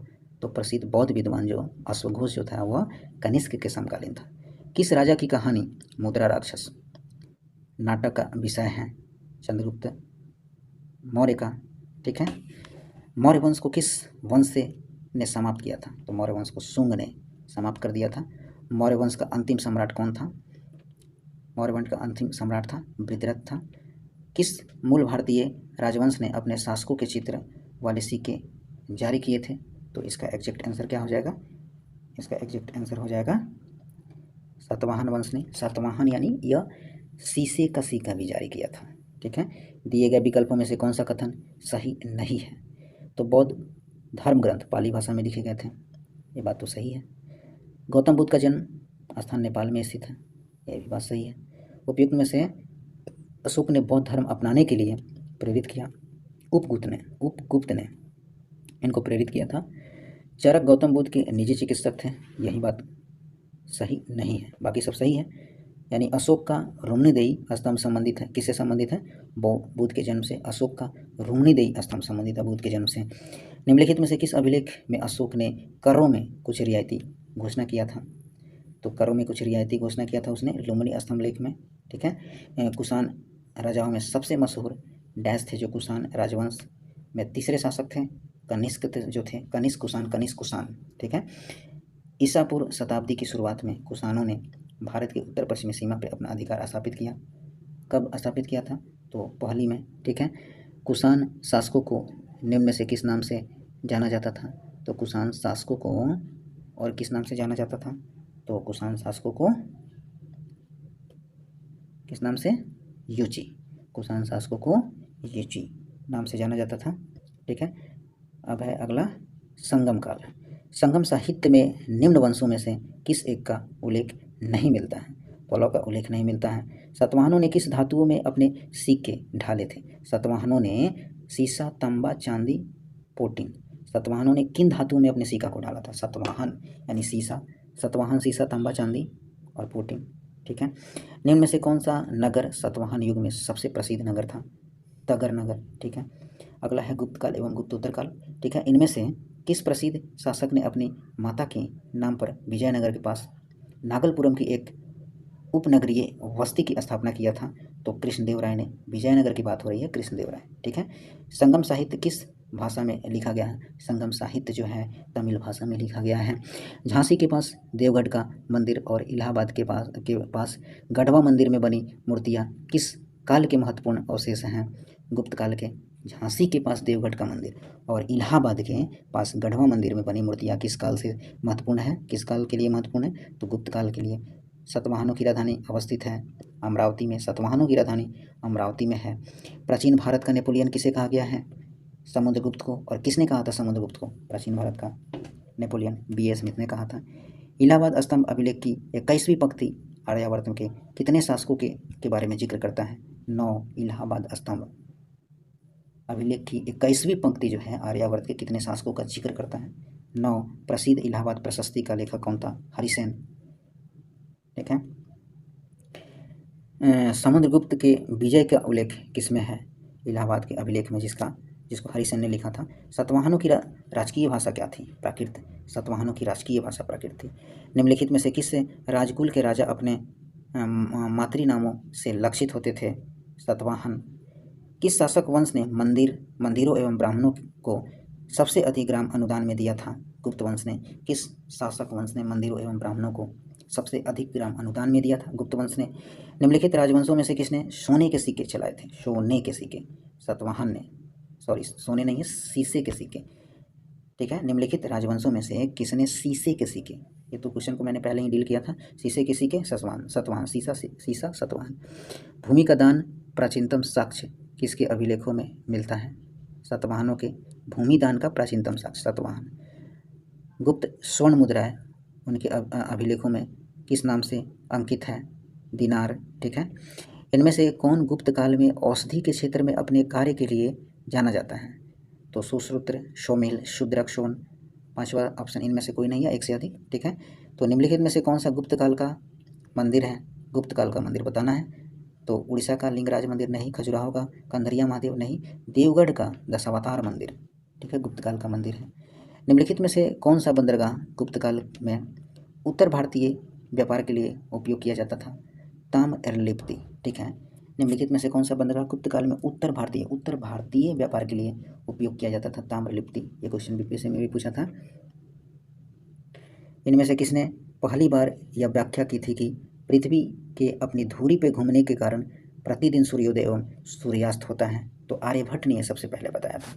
ठीक है, पृथ्वी अपनी धुरी पे घूमती है जिसके कारण सूर्योदय और सूर्यास्त होता है।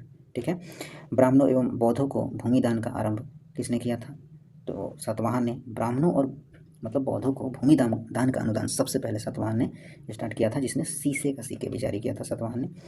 आंध्र सातवाहन राजाओं की सबसे लंबी सूची पुराण में मिलता है, वह पुराण है मत्स्य पुराण। आंध्र सातवाहन मत्स्य पुराण। चंद्रगुप्त द्वितीय किस साम्राज्य के शासक थे? चंद्रगुप्त द्वितीय जो थे गुप्त वंश के थे। ठीक है, महरौली का स्तंभ अभिलेख का चंद्र संबंधित है किससे? तो चंद्रगुप्त द्वितीय से। ठीक है, महरौली लौह स्तंभ चंद्रगुप्त द्वितीय। निम्नलिखित गुप्त शासकों में से किसने विक्रमादित्य की उपाधि धारण किया था? विक्रमादित्य की उपाधि जो है चंद्रगुप्त द्वितीय ने धारण किया था। किस गुप्त शासक ने शकों को पराजित किया और इस कारण शकारी कहलाया था? वह था चंद्रगुप्त ठीक है द्वितीय। ठीक है, इसने शकों को पराजित किया था। ठीक है, और किसके द्वारा 3 प्रसिद्ध बंदरगाहों पर सोपारा, काम्बो और बड़ौद को गुप्त साम्राज्य में मिलाया गया था? तो आंसर होगा चंद्रगुप्त विक्रमादित्य। ठीक है, किस गुप्त शासक ने अपने बड़े भाई की हत्या कर दिया था? तो इसका आंसर होगा चंद्रगुप्त द्वितीय ने अपने बड़े भाई की हत्या कर दिया था। ठीक है, गुप्त सम्राट जिसने हुनों को पराजित किया था, गुप्त सम्राट जिसने हुनों को पराजित किया उसका नाम था स्कंदगुप्त। स्कंदगुप्त ने हुनों को भी पराजित कर दिया था। मुद्रा राक्षस नामक पुस्तक के लेखक कौन थे? विशाख दत्त थे। मुद्रा राक्षस के लेखक कौन थे? तो मुद्रा राक्षस के लेखक विशाख दत्त थे। ठीक है, निम्नलिखित कथनों पर विचार करना है। तो इसमें है कि गौतम पुत्र सतकर्णी ने नहपन को हराया था। ठीक है, अगला है कि वशिष्ठ पुत्र श्री पुलमावी रुद्रदामन द्वारा हराया गया था। तो आंसर हो जाएगा इसका पहला और दूसरा दोनों। किस सातवाहन राजा ने स्वयं एक ब्राह्मण की उपाधि धारण की थी? गौतमीपुत्र सतकर्णी ने। किस सातवाहन राजा ने स्वयं एक ब्राह्मण की उपाधि धारण किया था? गौतमीपुत्र सतकर्णी ने। अमरकोश में कितने प्रकार की भूमि का वर्णन किया गया है? 12 प्रकार की भूमि का वर्णन किया गया है। यजुर्वेद में के प्रसिद्ध ग्रंथ अष्टांग हृदय के रचनाकार कौन थे? बाणभट्ट थे। यजुर्वेद के प्रसिद्ध ग्रंथ अष्टांग बाणभट्ट। ठीक है, कुमार संभव महाकाव्य किस कवि ने लिखा है? कालिदास ने लिखा है। ताम्रलेख दर्शाते हैं कि प्राचीन काल में बिहार के राजाओं का संपर्क था जावा सुमात्रा से। कर्नाट वंश का संस्थापक कौन था? कर्नाट वंश नान्यदेव। कर्नाट वंश का अंतिम शासक कौन था? कर्नाट वंश का अंतिम शासक हरि सिंह था। कर्नाट वंश का संस्थापक नान्यदेव, अंतिम शासक हरिसेन था। नालंदा विश्वविद्यालय का स्थापना युग कौन सा था? तो गुप्त काल में हुआ था और नालंदा विश्वविद्यालय को कुमारगुप्त ने स्थापित किया था। नालंदा विश्वविद्यालय के संस्थापक कौन थे? कुमारगुप्त थे। नालंदा विश्वविद्यालय कुमारगुप्त थे। निम्नलिखित में से किसके राज्य के अंतर्गत खर, पान तथा वनस्फर 2 क्षत्रप शासन करते थे कनिष्क के समय ही? ठीक है, खरपलान तथा वनस्फर 2 क्षत्रप शासन करते थे कनिष्क के समय। कनिष्ककालीन व्यापार की जानकारी किस पुस्तक से मिलती है? तो वह होगा अवधान शतक। कनिष्ककालीन व्यापार की जानकारी मिलती है अवधान शतक से। हैनसांग भारत में यात्रा के समय सूती कपड़ों के उत्पादन के लिए सबसे प्रसिद्ध नगर कौन था उनके समय? मथुरा था। ठीक है, बुद्ध का सिक्कों पे अंकन हुआ है। क्या अंकन हुआ है? कनिष्क यानी बुद्ध का किसके सिक्कों पे अंकन हुआ है? कनिष्क। उत्तरी तथा उत्तरी पश्चिमी भारत में सर्वाधिक संख्या में तांबे के सिक्के को किसने जारी किया था? कुषाणों ने जारी किया था। उत्तरी तथा उत्तरी पश्चिमी भारत में तांबे के सिक्कों को सबसे ज़्यादा कुषाणों ने जारी किया था। निम्नलिखित में से कौन कनिष्क प्रथम के दरबार में नहीं था? कनिष्क प्रथम के दरबार में इनमें से कौन नहीं था? तो इनमें से विशाख दत्त कनिष्क प्रथम के दरबार में नहीं थे, बाकी भौभूष पार्श्व वसुमित्र थे। कनिष्क के समकालीन निम्नलिखित नामों का अध्ययन और निम्नलिखित उत्तर कोड के अनुसार इंगित करना है। तो पहला हो गया अश्वघोष, एकदम सही है। उसके बाद में वसुमित्र, ये भी बात सही है। हर्षवर्धन के शासनकाल में किस चीनी यात्री भारत आया था? हैनसांग ने, हर्षवर्धन हैनसांग। ठीक है, वर्धन राजवंश की स्थापना किसने किया था? पुष्यभूति। वर्धन राजवंश पुष्यभूति। चीनी यात्री युआन शुआंग भारत कब आया था? 629 में आया था। ठीक है, निम्नलिखित को सुमेलित करना है। तो सबसे पहले दूसरा यानी कि कुमार देवी। ठीक है, फिर तीसरा हो गया यानी कि प्रयाग शिलालेख। ठीक है, उसके बाद में चौथा विक्रमादित्य, उसके बाद में पहला महेंद्र दत्त। ठीक है, कल्हन का पुस्तक का नाम क्या है? कल्हन राजतरंगिणी। राजतरंगिणी पूर्व गुप्त काल में शीशे के सिक्के की एक बड़ी संख्या जीरो की गई थी, यानी जारी किया गया था सातवाहनों द्वारा। इनमें से कौन यानी कि कह रहा है कि किरात जोड़नीय पुस्तक किनके द्वारा लिखा गया है? भारवी के द्वारा। किराता जोड़नीय पुस्तक, किराता जोड़नीय पुस्तक भारवी के द्वारा लिखा गया है। गुप्त एवं गुप्तोत्तर साम्राज्य के बारे में पढ़ना है। तो उस महान व्यक्ति का नाम बताया जिसने भारत को बीज गणित के क्षेत्र में महत्वपूर्ण योगदान दिया था। वो व्यक्ति गुप्त काल से ही संबंधित था जिसका नाम था आर्यभट्ट। आर्यभट्ट ने। चीनी यात्री हेनसांग। चीनी यात्री हेनसांग जो है किसके शासनकाल में भारत आया था? हर्षवर्धन के। डैश एक चीनी बौद्ध भिक्षु था जिसने नालंदा में बौद्ध कस्बों का अध्ययन किया था और 627 से 643 ईस्वी तक भारत की 17वीं लंबी यात्रा के लिए प्रसिद्ध है हेनसांग। ठीक है, एक चीनी यात्री था हेनसांग जो 627 से 643 तक भारत की 17 वर्ष की लंबी यात्रा पर था। हेनसांग हर्षवर्धन। इनमें से कौन हर्षवर्धन के शासनकाल में भारत आया था? हेनसांग 627 से 643। इनमें से कौन चीनी यात्री नालंदा आया और छात्र और शिक्षकों के दोनों के रूप में रहा था? हेनसांग ने पहले छात्र बना फिर बाद में शिक्षक। प्रसिद्ध बौद्ध विद्वान अश्वघोष किसके समकालीन थे? कनिष्क के। ठीक है, निम्नलिखित में से कौन एक कनिष्क के दरबार में संबंधित नहीं था? तो अश्वघोष, चरक, नागार्जुन, पतंजलि। कौन नहीं था? तो पतंजलि नहीं था। ठीक है, कनिष्क के दरबार में बाकी अश्वघोष, चरक, नागार्जुन। अश्वघोष, चरक, नागार्जुन था लेकिन पतंजलि कनिष्क के दरबार में नहीं था। निम्नलिखित मतलब इनमें से कौन भारत का नेपोलियन कहा जाता है? समुद्रगुप्त को भारत का नेपोलियन। प्राचीन भारतीय इतिहास के सबसे महत्वपूर्ण शासकों में से एक गुप्त मतलब चंद्रगुप्त द्वितीय का पुत्री का नाम बताएं। तो उसका नाम था प्रभावती गुप्ता। प्रभावती गुप्त यानी विक्रमादित्य किस प्रसिद्ध गुप्त शासक का एक अन्य नाम है? विक्रमादित्य चंद्रगुप्त द्वितीय का। हेनसांग ने किस कनिष्क बिहार को देखा और वह वहाँ स्थित भी है? तो इसका एग्जैक्ट आंसर हो जाएगा पेशावर। ठीक है, निम्नलिखित नगरों में से किसका उल्लेख कनिष्क के रब तक अभिलेख में नहीं है? तो श्रावस्ती का। निम्नलिखित नगरों में से किसका उल्लेख कनिष्क के रब तक अभिलेख में नहीं है? श्रावस्तिक। ठीक है, गुप्त साम्राज्य के निम्नलिखित राजाओं में से कौन एक अच्छा बीना वादक था? समुद्रगुप्त जो है। ठीक है, किस युग को प्राचीन भारत का स्वर्ण युग भी कहा जाता है? गुप्त साम्राज्य, 4वीं शताब्दी। ठीक है, किस युग को प्राचीन भारत में स्वर्ण युग कहा जाता है? गुप्त साम्राज्य, 4वीं शताब्दी। किस काल को भारतीय इतिहास का स्वर्ण युग भी कहा गया है? गुप्त काल को भारतीय इतिहास का स्वर्ण युग। नालंदा विश्वविद्यालय को विश्व के महान प्राचीन विश्वविद्यालयों में से एक महत्वपूर्ण बौद्ध भिक्षु उत्कृष्टता केंद्र माना जाता है। इसकी स्थापना किस भारतीय शासक ने किया था? तो कुमारगुप्त ने किया था। ठीक है, निम्न में से टोचारियन कौन थी? टोचारियन जो थे कुषाण थी। निम्नलिखित में से कौन सी पुस्तक कुषाण काल में मुक्ता निर्यात की जाती थी? सूती वस्त्र कुषाण काल में निर्यात की जाती है। हर्ष की मृत्यु के बाद 7वीं शताब्दी के आसपास प्रभुत्व में आए और उनके कुल को भारत के चौथे युग के रूप में भी जाना जाता था। राजपूत था वह। ठीक है, चंद्रगुप्त द्वितीय के ने गुप्त साम्राज्य की ईस्वी में गुजरात तक विस्तार कर लिया था। वह था मतलब 930 में चंद्रगुप्त द्वितीय ने गुप्त साम्राज्य का ईस्वी में गुजरात तक भी विस्तार कर लिया था 930 में। चीनी यात्री इत्सिंग में 3 वर्ष ठहरकर संस्कृत सीखा था। चीनी यात्री इत्सिंग जो था 3 वर्ष रुक के संस्कृत सीखा था। ठीक है, नालंदा या कहाँ? तो उसका आंसर हो जाएगा ताम्रलिप्ति। चीनी यात्री इत्सिंग जो है ताम्रलिप्ति में 3 वर्ष ठहरकर संस्कृत भाषा सीखा था।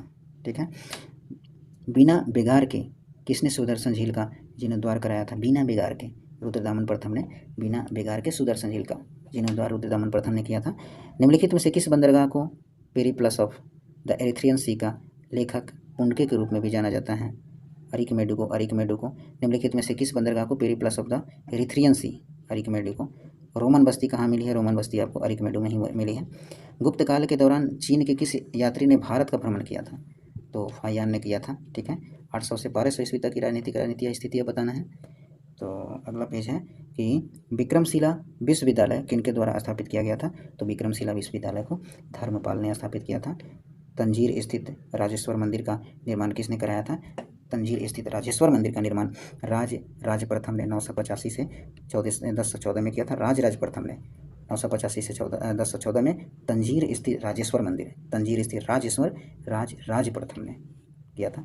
खजुराहो के विश्व प्रसिद्ध मंदिरों का निर्माण किसने कराया था? खजुराहो के विश्व प्रसिद्ध मंदिर चंदेलों ने, खजुराहो के विश्व प्रसिद्ध मंदिर चंदेलों ने। ठीक है। किस दक्षिण भारतीय राज्य में उत्तम ग्राम प्रशासन था? उत्तम ग्राम प्रशासन चोल में था। ठीक है। किस दक्षिण भारतीय राज्य की बात हो रही है तो चोल में था। निम्नलिखित राजवंशों में से किसके शासन अपने शासनकाल में ही अपना उत्तराधिकारी घोषित कर देते थे? तो चोल काल में अपने शासनकाल में ही अपना उत्तराधिकारी बना देते थे कि हमारे जाने के बाद कोई और रहेगा, तो वो तो चोल काल में ऐसा किया जाता था। उदंतपुरी शिक्षा केंद्र निम्न में से किस राज्य में अवस्थित है? उदंतपुरी मतलब कि बिहार में है। ठीक है। विक्रमशिला शिक्षा केंद्र के संस्थापक कौन थे? तो धर्मपाल थे, विक्रमशिला धर्मपाल थे। वह दक्षिण भारतीय राज्य जो अपनी सैनिक शक्ति हेतु प्रसिद्ध है वह है चोल। वह दक्षिण भारतीय राज्य जो अपनी सैनिक शक्ति के लिए प्रसिद्ध है चालुक्य, चोल, होयसल, पांड्य। कौन होगा आंसर इसमें से? चोल होगा जो अपनी सैन्य शक्ति के लिए प्रसिद्ध है। निम्न में से दक्षिण भारत का कौन सा राजवंश अपनी नौसैनिक शक्ति के लिए प्रसिद्ध है? तो उसका आंसर हो जाएगा चोल। ठीक है। नौसैनिक के लिए भी सैन्य शक्ति, यानी 12वीं सदी में राष्ट्रकूट वंश के 5 शिलालेख किस राज्य में मिले हैं? कर्नाटक में मिले हैं। दक्षिण भारत का साहूकारों के नाम से किन्हें जाना जाता है? दक्षिण भारत का साहूकार किसको कहा जाता है? तो इनमें से दक्षिण भारत का साहूकार जो है, दक्षिण भारत का साहूकार। ठीक है। परमार वंश को स्थापित किया था किसने? स्थापित किया था उपेंद्र ने। परमार वंश का स्थापना किसने किया था? उपेंद्र ने। निम्नलिखित शासकों में से किसको मलाया, सुमात्रा तथा जावा की विजय का श्रेय दिया जाता है? तो इसका आंसर होगा राजेंद्र चोल प्रथम। निम्नलिखित शासकों में से किसको मलाया, सुमात्रा तथा जावा की विजय का श्रेय दिया जाता है? राजेंद्र चोल प्रथम को। ठीक है। और दक्षिण भारत के साहूकारों का क्या नाम था? चेटी था। ये बहुत इंपॉर्टेंट क्वेश्चन है। दक्षिण भारत के साहूकारों का क्या नाम था? चेटी। ठीक है। किस राजवंश ने उत्तर भारत पर शासन नहीं किया था? उत्तर भारत पर शासन नहीं किया था चालुक्य ने। किस राजवंश ने उत्तर भारत पर शासन नहीं किया था? चालुक्य ने नहीं किया था। दक्षिण भारत तक ही सीमित रह गया, बाकी राजपूत, गुप्त, मौर्य तो उत्तर भारत में किया था। निम्नलिखित में से किसके लिए कहा जाता है कि उसने सहस्त्रार्थ में अनेक बौद्धों और जैनों को पराजित किया था तथा पल्लव राजा महेंद्र वर्मन को शैव धर्म में भी दीक्षित किया था? अप्पर ने। ठीक है। या किसके बारे में कहा गया कि उसने अनेक बौद्धों और जैनों को पराजित किया था? पल्लव राजा महेंद्र वर्मन को शैव धर्म में भी दीक्षित किया, उसका नाम था अप्पर। निम्नलिखित में से कौन सा अध्ययन केंद्र बौद्ध केंद्र के रूप में भी प्रसिद्ध नहीं था? तो नदिया प्रसिद्ध नहीं था बौद्ध केंद्र के रूप में, बाकी नालंदा, विक्रमशिला ये सब था। नदिया प्रसिद्ध नहीं था। स्वर्ण भूमि का वह राजा कौन था? सुवर्ण भूमि का वह राजा कौन था जिसने नालंदा में एक बौद्ध विहार की स्थापना की तथा उसके रख रखाव हेतु अपने दूत देवपाल से 5 गांव दान में देने के लिए प्रार्थना भी किया था? तो उसका बालपुत्र देव था वह। ठीक है। कलहन की पुस्तक का नाम क्या है? रास्तरंगिणी। महमूद गजनी ने अपना अंतिम सैन्य अभियान भारत पर कब किया था? 1027 में किया था। महमूद गजनी ने अपना अंतिम सैन्य अभियान भारत पर किया था 1027 में। ऐहोल में दुर्गा मंदिर का निर्माण हुआ था। ऐहोल में दुर्गा मंदिर का निर्माण चालुक्य काल में हुआ था। दक्षिण भारतीय राजवंश चोल, चालुक्य, पल्लव, संगम। तो चोल शिलालेखों से उत्लिखित गुरुकुल हेतु प्रदान की गई भूमि को डैश के अनुरक्षण के लिए कहा जाता था? शाला भोग कहा जाता था उसको। 3री शताब्दी में वारंगल प्रसिद्ध था। 3री शताब्दी में वारंगल प्रसिद्ध क्यों था? तो लोहे के यंत्र या उपकरणों के लिए। निम्नलिखित में से कौन शैव धर्म के समयाचार्य से था? शैव धर्म से संबंधित बताना है। तो मनिका व चाकर शैव धर्म, उसके बाद में समुदर शैव धर्म से। राजा सिंह विष्णु वंश किस वंश के शासक थे? राजा सिंह विष्णु पल्लव के थे। संस्कृत के कवि और नाटककार कालिदास का उल्लेख हुआ है किसमें? कालिदास का उल्लेख हुआ है पुलकेशिन द्वितीय के ऐहोल अभिलेख में। कालिदास का उल्लेख पुलकेशिन द्वितीय के ऐहोल अभिलेख में हुआ है। एक चालुक्य अभिलेख के तिथि अंकन में शक संवत का वर्ष 556 दिया हुआ है। इसका तुल्य वर्ष कौन था? तो इसका तुल्य वर्ष है 634। ठीक है। 634 कैसे करेंगे? इसमें कह रहा है कि एक चालुक्य अभिलेख के तिथि अंकन में शक संवत, यानी कि 556 में आप 78 यानी 556 में 78 को ऐड कर दो यानी 634 हो जाएगा। ठीक है, तो क्वेश्चन है कि एक चालुक अभिलेख के तिथि अंकन में शक संवत का वर्ष 556 दिया गया है, तो इसका तुल्य वर्ष क्या होगा, 634 होगा। 7वीं और 8वीं शताब्दी के बहुत शक्तिशाली हो गए और कांचीपुरम उनकी राजधानी थी, तो एग्जैक्ट आंसर होगा पल्लव। कांचीपुरम पल्लव, कांचीपुरम पल्लव, कांचीपुरम किसकी राजधानी थी, पल्लव प्रतिहार पाल चूल, तो पल्लव एग्जैक्ट आंसर हो जाएगा। कांची की राजधानी थी, कांची यानी पल्लव की राजधानी थी। पांड्य वंश का राजधानी कहाँ था, पांड्य वंश का राजधानी जो है मदुरई, पांड्य वंश की राजधानी मदुरई थी। डैश ने मदुरई के आसपास के क्षेत्र पर शासन किया और 13वीं शताब्दी में सर्वोच्चता भी प्राप्त किया हुआ था, पांड्य था। ठीक है, किस चोल शासक ने जल सेना आरंभ किया था, जल सेना, राजराज प्रथम ने, किस चोल शासक ने जल सेना को आरंभ किया था, राजराज प्रथम ने। चोल शासकों के समय बनी हुई प्रतिमाओं में सबसे अधिक विख्यात हुई थी पत्थर की प्रतिमाएं, संगमरमर की प्रतिमाएं, इनमें से कौन सा सबसे अधिक विख्यात हुआ था, तो सबसे अधिक विख्यात हुआ था नटराज शिव की काशी की प्रतिमाएं, नटराज शिव की काशी की प्रतिमाएं चोल काल में सबसे विख्यात था। किस चालुक्य के राजा ने कनौज के राजा हर्ष को पराजित किया था, तो वह आंसर था पुलकेशिन द्वितीय। पुलकेशिन द्वितीय जो था, किस चालुक्य राजा ने कनौज के राजा हर्ष को पराजित किया था, पुलकेशिन द्वितीय एक चालुक्य राजा था। चोल राजवंश के अंतिम शासक कौन थे, राजेंद्र चोल तृतीय, चोल राजवंश के अंतिम शासक थे राजेंद्र चोल तृतीय। ठीक है, कौन से चोल शासक जो है ने मालदीव के द्वीपों पर दरियाई विजय प्राप्त किया था, महाराजा ने। ठीक है, मिताक्षरा पुस्तक किस विषय से संबंधित है, मिताक्षरा जो है वह हिंदू कानून से संबंधित है। मंडलम बलनाडु और नाडु किस राज्य से संबंधित है, वह चोल से संबंधित है। निम्नलिखित में से किस चोल साम्राज्य की, चोल यानी शासक की उपाधि पंडित चोल थी, तो आंसर होगा राजेंद्र प्रथम।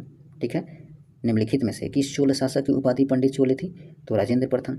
किस चोल शासक ने विषय पर कहा जाता है कि उसकी मृत्यु कूद भीड़ ने कर दिया था, तो ऑप्शन है कुलोतुंग प्रथम, कुलोतुंग द्वितीय, अधिराजेंद्र या राजेंद्र द्वितीय, तो आंसर होगा अधिराजेंद्र। एक बार और क्वेश्चन कि किस चोल शासक के विषय में कहा जाता है कि उसकी हत्या कुद्र भीड़ ने कर दिया था, अधिराजेंद्र है। ठीक है, विद्याशक्ति डैश वंश के संस्थापक थे, वाकाटक, विद्याशक्ति वाकाटक। ठीक है, पाल राजवंश का पहला राजा कौन था, पाल राजवंश का पहला राजा जो था वह गोपाल था। इनमें से कौन राजवंश दक्षिण भारत में से संबंधित है, तो दक्षिण भारत से संबंधित था पाल, दक्षिण भारत से संबंधित कौन था इसमें से, पाल जो था वह दक्षिण भारत से संबंधित था। गांव के शासन को स्वायत्त शासी पंचायतों के माध्यम से संचालित करने की व्यवस्था का सूत्रपात किसने किया था, द्रविड़ों ने किया था। क्वेश्चन है कि गांव के शासन को स्वायत्त शासी पंचायतों के माध्यम से संचालित करने का व्यवस्था किसने दिया था, द्रविड़ ने। निम्नलिखित में से कौन सा एक चोल सेना का भाग नहीं था, तो इसका आंसर हो जाएगा रथ जो था वह। ठीक है, नाट्यशास्त्र पुस्तक भारत के शास्त्रीय नृत्य पर किसके द्वारा लिखी गई थी, नाट्यशास्त्र भरतमुनि, नाट्यशास्त्र पुस्तक भरतमुनि। निम्न में से किसकी रचना कालिदास द्वारा की गई है, कालिदास द्वारा, कुमार संभवम कालिदास। श्री वल्लभ उपाधि किसकी विशिष्टता थी, वल्लभ उपाधि जो है चालुक्यों की विशिष्टता थी, वल्लभ उपाधि किसकी विशिष्टता थी, चालुक्यों की विशिष्टता थी। निम्नलिखित में से किस एक चोल शासक ने रामानुज को उत्पीड़ित किया तथा उन्हें अपने राज्य से बाहर भी निकाल दिया था, वह एक चोल शासक था, उसका नाम था कुलोतुंग द्वितीय एक चोल शासक था जिसने क्या किया था कि रामानुजम को उत्पीड़ित भी किया, उन्हें बाहर भी कर दिया, कुलोतुंग द्वितीय। मुद्रा राक्षस नाटक किसने लिखा था, विशाख दत्त ने लिखा था। साहित्यिक कृति रत्नावली किसकी कृति है, रत्नावली जो है हर्षवर्धन, रत्नावली हर्षवर्धन। भारत की महान साहित्यिक कृतियाँ मेघदूत और अभिज्ञान शकुंतलम की रचना किसने किया था, कालिदास ने किया था। चोल शासन में अधिकारों का चयन करते समय निम्नलिखित में से किस प्रक्रियाओं का प्रयोग किया जाता है, तो इसका एग्जैक्ट आंसर हो जाएगा 1, 2, 3 यानी कि सभी भूमि स्वामियों का, पद परिवर्तन का, लॉटरी द्वारा चयन। वह कौन चोल नरेश था जिसने शासनकाल में तंजौर के बृहदेश्वर मंदिर का निर्माण भी किया था, तंजौर का बृहदेश्वर मंदिर, राजराज प्रथम, तंजौर का बृहदेश्वर मंदिर, राजराज प्रथम, तंजौर का बृहदेश्वर मंदिर, राजराज प्रथम। महाभारत नामक संस्कृत महाकाव्य के लेखक कौन थे, महर्षि वेदव्यास थे। ठीक है, आर्यभट्टीय नामक पुस्तक आर्यभट्ट ने किस भाषा में लिखा था, वो लिखा था संस्कृत में। ठीक है, प्राचीन संस्कृत ग्रंथ अष्टाध्यायी के लेखक कौन है, पाणिनि है। ठीक है, सुश्रुत संहिता किस विषय में संबंधित है, तो एग्जैक्ट आंसर होगा चिकित्सा एवं शैल चिकित्सा में, सुश्रुत चिकित्सा एवं शैल चिकित्सा में। प्रसिद्ध संस्कृत लेखक डंडिन किसकी सभा को अलंकृत करते थे, पल्लव के सभा को अलंकृत करते थे। डंडिन किनकी सभा को अलंकृत करते थे? पल्लव के। निम्नलिखित में से किस पल्लव राजा को की उपाधि राज सिंह थी? पल्लव राजा की उपाधि राज सिंह, नरसिंह वर्मन द्वितीय की उपाधि राज सिंह थी। किस चोल शासक के विषय में कहा जाता है कि उसकी हत्या क्रुद्ध भीड़ ने कर दिया था? अधिराजेंद्र ने। निम्नलिखित में से कौन चोलों के सिक्कों पर उत्कीर्ण नहीं है? हाथी नहीं है। निम्नलिखित में से कौन चोले के सिक्के पर उत्कीर्ण नहीं है? तो मत्स्य, धनुष, चीता, हाथी नहीं है। गीत गोविंद किसने लिखा है? गीत गोविंद जयदेव ने लिखा है। किताबुल हिंद इनमें से किस चीनी यात्री के विद्वान की कृति है? किताबुल हिंद, अलबरूनी। निम्नलिखित में से किस प्राचीन भारतीय दार्शनिक ने पदार्थ के सूक्ष्मतम कण के बारे में उल्लेख किया और इसे परमाणु भी नाम दिया था? कनाद ने किया था। इंडिका के लेखक कौन है? इंडिका का लेखक जो है मेगास्थनीज है। तमिल कवि कंबन ने निम्नलिखित में से किस ग्रंथ के तमिल संस्कृत का संकलन किया है? रामायण के बारे में। मृच्छकटिकम नामक साहित्यिक कृति के लेखक कौन है? मृच्छकटिकम के बारे में लिखा है शूद्रक ने लिखा है। मृच्छकटिकम के बारे में शूद्रक ने लिखा है। इनमें से किसने महाबलीपुरम में पैगोड़ा रथों का निर्माण कराया था? पल्लव ने किया था। चोलकालीन सर्वाधिक प्रसिद्ध कांस्य प्रतिमा है? चोलकालीन सर्वाधिक प्रसिद्ध कांस्य प्रतिमा जो है वह है नटराज का। ठीक है। निम्नलिखित में से किसने संस्कृत नाटक मुद्रा राक्षस लिखा है? मुद्रा राक्षस को लिखा है विशाख दत्त ने। निम्नलिखित में से कौन सा प्राचीन ग्रंथ पांचवा वेद भी कहा जाता है? महाभारत को पांचवा वेद भी कहा जाता है। निम्नलिखित में से किसने रघुवंशम संकलित किया था? रघुवंशम को कालिदास ने संकलित किया था। पंचतंत्र का लेखक कौन है? पंचतंत्र का लेखक है विष्णु शर्मा। निम्न में से किस शासक ने गुप्त मुद्रा व्यवस्था की शुरुआत की? गुप्त मुद्रा व्यवस्था की शुरुआत चंद्रगुप्त ने किया था। पहला गुप्त शासक जिसने सिक्के जारी किए थे? चंद्रगुप्त प्रथम ने सिक्के भी जारी किए थे। चंद्रगुप्त प्रथम ने। तिरुकुलम नामक प्रसिद्ध ग्रंथ के संकलनकर्ता कौन थे? तिरुवल्लुवर थे। चरक संहिता चिकित्सा की किस शाखा से संबंधित? चरक संहिता जो है आयुर्वेद से संबंधित है। निम्नलिखित में से किसने विक्रमादित्य की उपाधि को ग्रहण किया था? विक्रमादित्य की उपाधि को किसने ग्रहण किया था? तो चंद्रगुप्त द्वितीय को ही कहा जाता है विक्रमादित्य की उपाधि। ठीक है। इनमें से किसने प्रसिद्ध कोणार्क सूर्य मंदिर की स्थापना का श्रेय दिया जाता है? राजा नरसिंह देव प्रथम को दिया जाता है कोणार्क सूर्य मंदिर की स्थापना। कोणार्क सूर्य मंदिर। तो राज नरसिंह देव प्रथम के बारे में। समुद्रगुप्त को भारत का नेपोलियन किसने कहा था? तो B.A. स्मिथ ने कहा था। समुद्रगुप्त की सैनिक उपलब्धियों का वर्णन किसके अभिलेख यानी किन अभिलेख में उपलब्ध है? तो प्रयाग के प्रशस्ति अभिलेख में। बौद्ध गुफाओं के लिए प्रसिद्ध काल किस काल में स्थित है? तो महाराष्ट्र में। बौद्ध गुफाओं के लिए प्रसिद्ध काल किस राज्य में है? महाराष्ट्र में। शक विजेता किससे जाना जाता है? चंद्रगुप्त द्वितीय को कहा जाता है शक विजेता। ठीक है। शक विजेता जो है चंद्रगुप्त द्वितीय को कहा जाता है। निम्नलिखित में से किस गुप्त शासक ने हुनों की विजय प्राप्त किया था? हुनों पर विजय प्राप्त किया था? तो स्कंदगुप्त ने हुनों पर विजय प्राप्त किया था। निम्नलिखित में से किस अभिलेख में हुनों का उल्लेख मिलता है? तो भीतरी अभिलेख में हुनों का उल्लेख मिलता है। भारत के किस राजा ने कार्ले नामक संरक्षित बौद्ध गुफाएं की स्थापना किया था? महाराष्ट्र। ठीक है। बौद्ध गुफाओं में से सबसे अच्छी संरक्षित गुफा कार्ले है जो निम्न में से कौन से राज्य में है? महाराष्ट्र में है कार्ले, महाराष्ट्र। बृहदेश्वर मंदिर भारत के किस राज्य में है? तमिलनाडु में है। निम्नलिखित में से किस मंदिर का निर्माण राजा चोल द्वारा कराया गया था? राजा चोल ने बृहदेश्वर मंदिर का निर्माण किया था। राजा चोल बृहदेश्वर मंदिर का निर्माण किया था। ठीक है। राजा चोल बृहदेश्वर मंदिर। पर्णदत्त को किसने सौराष्ट्र का प्रांतपति भी बताया था? पर्णदत्त को सौराष्ट्र का प्रांतपति जो स्कंदगुप्त ने बताया था। कुमारगुप्त के मंदसौर अभिलेख में वर्णित श्रेणी संगठन का नाम क्या है? तंतुवाय। ठीक है। तिरुवर और अजंता मंदिरों की दीवारों पर किस प्रकार की चित्रकारी उल्लेख है? तो भित्ति चित्रकारी। हुनों ने भारत पर आक्रमण किया था किसके समय? स्कंदगुप्तों के शासनकाल में हुनों ने भारत पर आक्रमण किया। स्कंदगुप्त के शासनकाल में। किस अभिलेख से ज्ञात होता है कि समुद्रगुप्त ने हुनों को पराजित किया था? तो इलाहाबाद के स्तंभलेख या भीतरी स्तंभलेख। इनमें से किसे प्राप्त होता है? तो इनमें से इसका एग्जैक्ट आंसर क्या होगा? ये होगा। ठीक है। ये का मतलब हो जाएगा कि भीतरी स्तंभलेख से। ठीक है। किस अभिलेख से ज्ञात होता है कि स्कंदगुप्त ने हुनों को पराजित किया? भीतरी स्तंभलेख से यह ज्ञात हो जाता है। ठीक है। मडोरा स्थित सूर्य मंदिर का निर्माण किस राजवंश ने कराया था? मडोरा स्थित सूर्य मंदिर का निर्माण सोलंकी राजवंश ने कराया था। उदयगिरी और खंडगिरी गुफाएं स्थित रॉक कट गुफाएं कौन सा है, तो वह उड़ीसा में है। उदयगिरी और खंडगिरी गुफाएं कहाँ स्थित है, उड़ीसा में है।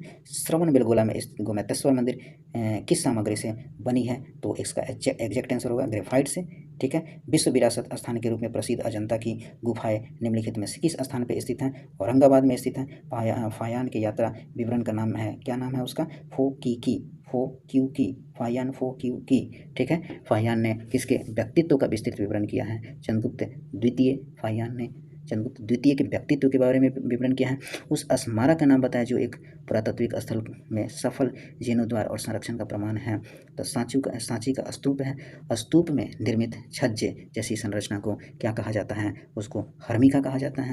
ठीक है। चीनी यात्री फायान के यात्रा विवरण के संबंध में यह उल्लेख है कि वह क्या था, गुप्त वंश के शासकों का कोई उल्लेख नहीं करता है। ठीक है। मथुरा स्तंभ शिलालेख के अनुसार आदित्याचार्य ने शिव लिंगों के किन नामों से प्रतिपादित किया था, वह है कपिलेश्वर पर उमितेश्वर, कपिलेश्वर एवं उमितेश्वर। ठीक है। मथुरा स्तंभ शिलालेख के अनुसार आदित्याचार्य ने तो शिवलिंगों को किन नामों से प्रतिस्थापित किया था, कपिलेश्वर और उमितेश्वर। ठीक है।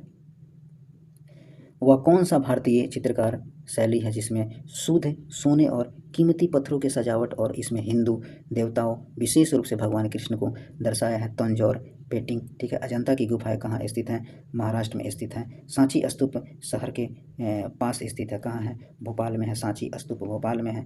विख्यात सांची स्तूप किसने बनाया था, विख्यात सांची स्तूप अशोक ने बनाया था। चीनी यात्री फायान की भारत यात्रा के समय गुप्त वंश में शासक कौन था, बी था, यानी चंद्रगुप्त द्वितीय था। ठीक है। चीनी यात्री जिसने गुप्त काल में भारत की दशा का वर्णन किया, चीनी यात्री जिसने गुप्त काल में भारत की दशा का वर्णन किया है, उसका नाम है फायान। चित्रकला की पुटी चित्र शैली निम्नलिखित में से किस राज्य की सबसे पुरानी लोकप्रिय कला है, तो वह है उड़ीसा शैली। ठीक है। कामाख्या मंदिर किस राज्य में स्थित है, कामाख्या मंदिर असम, कामाख्या मंदिर असम में है। ठीक है। मुंबई के चित्र मुंबई के निकट एलिफेंटा की गुफाओं में स्थित मंदिर में को समर्पित है, किसको समर्पित है, भगवान शिव को मुंबई के निकट एलिफेंटा की गुफाओं में स्थित मंदिर समर्पित है भगवान शिव को। एलिफेंटा की गुफा कहाँ स्थित है, एलिफेंटा की गुफा मुंबई में है। ऐहोल शिलालेख निम्नलिखित में से किन शासकों से जुड़े हुए हैं, ऐहोल शिलालेख जो है किन शासकों से जुड़े हुए हैं, ऐहोल